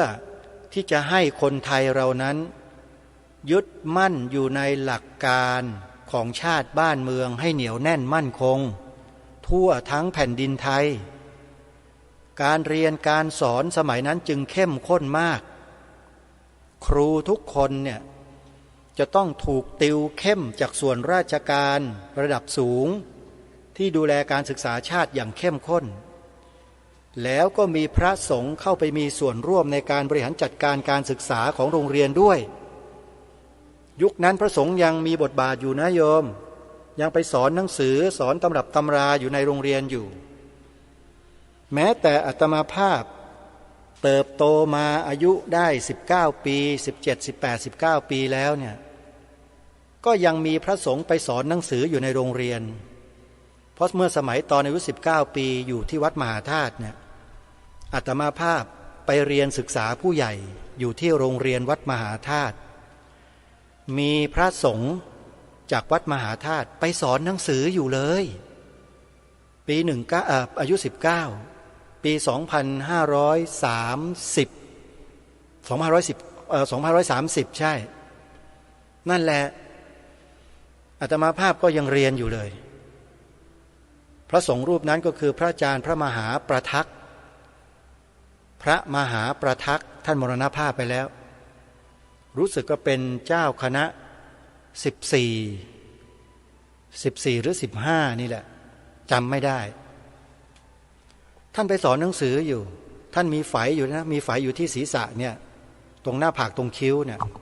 พระอาจารย์มหาประทักษ์สอนหนังสือโรงเรียนศึกษาผู้ใหญ่แล้วก็โรงเรียนเด็กๆชั้นประถมก็สอนอยู่ด้วยแล้วอยู่มาก็หายไปเลยที่หายไปเพราะอะไรนโยบายการศึกษาชาติโละพระสงฆ์ออกจากระบบการศึกษาชาติหมดเกลี้ยงไม่มีเหลือเลยหลักสูตรวิชาศิลธรรมหน้าที่พลเมืองประวัติศาสตร์ชาติไทยหายแวบหมดจากความสำคัญไม่ได้เป็นหลักสูตรภาคบังคับของชาติอีกเด็กๆตั้งแต่ปี2522เป็นต้นมาจึงไม่ได้รับการปลูกฝังอุดมการณ์ชาติเหมือนอย่างที่เคยเป็นมาอีกโยมลองนับปีดูสิ22มาเนี่ยจนถึงบัดเนี้ยกี่ปีแล้วเด็กนักเรียนที่จบมากี่รุ่นแต่ละรุ่นรวมเป็นประชากรในประเทศนี้จำนวนมหาศาลเท่าไหร่ลองวิเคราะห์ดูสิแล้วมันจะไม่เกิดไอ้พวกชู3 นิ้วได้ยังไงล่ะเห็นไหมนี่คืออะไรผลพวงผลผลิตผลลัพธ์ที่มันเกิดจากการเปลี่ยนแปลงหลักสูตรการศึกษาชาติถ้าไม่เปลี่ยนหลักสูตรสิ่งนี้จะไม่เกิดขึ้นเด็ดขาดเด็กๆเยาวชนเราจะถูกปลูกฝังในทางที่ดีลูกเสือผู้ใหญ่บ้านขออภัยลูกเสือชาวบ้านสปช.ลูกเสือเนตรนารีเสือสำรองเสือสามัญเนี่ยจะถูกอบรมบ่มเพาะอย่างเข้มข้นเด็กๆจะมีจิตสำนึกกันทุกคนประชาชนแต่ละคนก็มีความรักชาติศาสนาพระมหากษัตริย์อย่างต่อเนื่องใครก็ไม่รู้ไปวางแผนทำลายหลักสูตรการศึกษาชาติตั้งแต่สมัยนั้นจนทำให้สมัยนี้ประเทศไทยก็เลยเจออะไรแบบที่ไม่เคยเจอแต่ถามว่าเราสามารถช่วยกันระวังป้องกันได้ไหมได้สบายมากเลยไอ้คนรุ่นอย่างพวกเราเนี่ยมันยังมีสติปัญญาความสามารถยังมีกำลังวังชากันอยู่ใช่ไหมไอ้รุ่นเดียวกับอาตมาเนี่ยขึ้นไปเนี่ยอายุ50 60 70ยังมีกำลังอยู่ใช่ไหมทำสิฮะทั้งพระทั้งเนนทั้งชีทั้งโยมทำกันดิไอ้ที่เราไม่ทำกันเองอ่ะไม่ปลูกฝังพวกเดียวกันเองปล่อยปละละเลยกันเองอย่างที่บอกมาในรายการมา2-3 วันที่ผ่านมาเนี่ยไม่มีจุดยืนกันเลยพวกเราเนี่ยแค่เรื่องใกล้ๆตัวเรื่องธงชาติเรื่องความหมายเรื่องความเป็นศาสนาประจำชาติเนี่ยจุดยืนข้อเนี้ยเรายังไม่สามารถจะสร้างให้เกิดมีขึ้นในชีวิตของเราได้เลยแล้วเราจะไปยังสิ่งที่เป็นประโยชน์ของบ้านเมืองเอาไว้ได้อย่างไรผลประโยชน์ของชาติเราไม่สามารถรักษาไว้ได้แน่เพราะขาดการปลุกจิตสำนึกในข้อนี้ในหน่วยทหารก็ไม่มีทหารใหม่ที่ฝึกไม่มีเรื่องสอนให้เข้าใจความหมายธงชาติให้ถูกต้องตรงประเด็นไม่มีฮะ3 เหล่าทัพนี่ไม่มีฮะแล้วมันจะไปรักษาไว้ได้ยังไงเมื่อไม่มีมันก็ไปตีความกันสเปะสปะมั่วกันไปหมดนะดิไปเอาลัทธิอื่นมาใส่ในสีขาวธงชาติกันเต็มไปหมดเลยทุกวันนี้เละเทะไปหมดมันเกิดจากอะไรล่ะความไร้สำนึกนั่นแหละคือต้นตอเกิดจากความไร้สำนึกตัวเดียวถ้ามีสำนึกจะไม่ทำแต่ แต่ถ้าขาดสำนึกมันทำได้ทุกเรื่องเพื่อทำลายสิ่งที่ดีงามของชาติบ้านเมืองที่เป็นผลประโยชน์ของชาติเพราะฉะนั้นฝากให้พวกเราท่านทั้งหลายช่วยกันคิดพิจารณากันให้ดีให้ท่องแท้แล้ว back to basic กลับคืนมายืนอยู่ในจุดของเราแล้วทำการทบทวนสิทบทวนความเป็นชาติของเราให้ชัดความเป็นมาของชาติบ้านเมืองเนี่ยไปทบทวนกันให้ชัดแล้วก็เพ่งลงไปที่ผืนธงชาติให้ชัดอ่านให้ออกธงชาติอะตีความกันให้ออกตีความกันให้ถูกต้องแล้วทุกคนจะรู้เองว่ารายการคดีโลกคดีธรรมเนี่ยพูดอะไรคิดอะไรทำอะไรเพื่ออะไรทุกคนจะรู้เองแต่ถ้าทุกคนไม่ไปศึกษาอย่างที่บอกไม่ไปตามดูความเป็นมาของชาติบ้านเมืองไปทบทวนนะให้ทำยังไงคุณก็คิดไม่ออกหรอกคุณก็มายืนต่อว่าชี้หน้าว่ารายการนี้อยู่ตลอดเพราะคุณก็ยังโง่อยู่เหมือนเดิมคล้อยตามใครอยู่ก็ไม่รู้ไปพิจารณาตัวเองกันดูนะคนที่ด่าว่าอาตมาอยู่ไม่ว่าพระว่าโยมทั้งนั้นแหละว่าจริงหรือเปล่านะวันนี้ก็เกินเวลามาอีกนิดหน่อยนะโยมก็ขอยุติรายการไว้แต่เพียงเท่านี้หมดเวลาลงพอดีก็ขอความสุขความสวัสดีในธรรมแห่งองค์สมเด็จพระบรมศาสดาสัมมาสัมพุทธเจ้าจงปรากฏเกิดมีขึ้นในจิตข่าวสารเพื่อการประชาสัมพันธ์1 ไลน์ 1 แชร์ 1 โอกาสทางการศึกษาโรงเรียนวิสุทธิวิทยากรวัดบุญญาวาสวิหารพระอารามหลวงสังกัดสำนักบริหารงานคณะกรรมการส่งเสริมการศึกษาเอกชนกระทรวงศึกษาธิการรับสมัครนักเรียนใหม่ปีการศึกษาใหม่เรียนฟรีตลอดปีการศึกษาไม่เสียค่าใช้จ่ายในการเรียนตามโครงการเรียนฟรี15 ปีพร้อมรับทุนการศึกษาพร้อมโควต้าเรียนต่อมหาวิทยาลัยและวิทยาลัยของรัฐตามที่ต้องการคุณสมบัติเป็นนักเรียนชายและสามเณร1จบการศึกษาประถมศึกษาปีที่6รับ50รูปคน2จบการศึกษามัธยมศึกษาปีที่3รับ50รูปคนสนใจติดต่อได้ตั้งแต่บัดนี้เป็นต้นไปโรงเรียนวิสุทธิวิทยากรหลักสูตรการเรียนการสอนมีศักดิ์และสิทธิเท่าเทียมสถาบันการศึกษาของรัฐบาลทุกประการ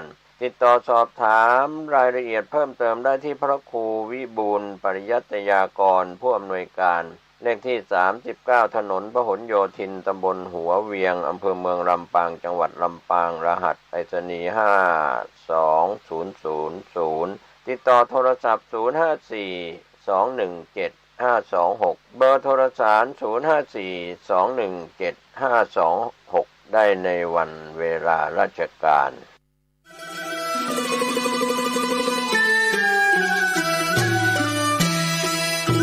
ขอเชิญร่วมทำบุญสร้างกระเบื้องดินเผาธรรมชาติบันไดพญานาควัดโบสถ์ชัยมงคลตำบลมะเขือแจ้อำเภอเมืองจังหวัดลำพูนแผ่นละ50 บาทตารางเมตรละ500 บาทร่วมทำบุญได้ที่ธนาคารกสิกรไทยหมายเลขบัญชี110-333-5287ชื่อบัญชีวัดโบสถ์ติดต่อสอบถาม092-565-4536หรือสอบถามทาง LINE ID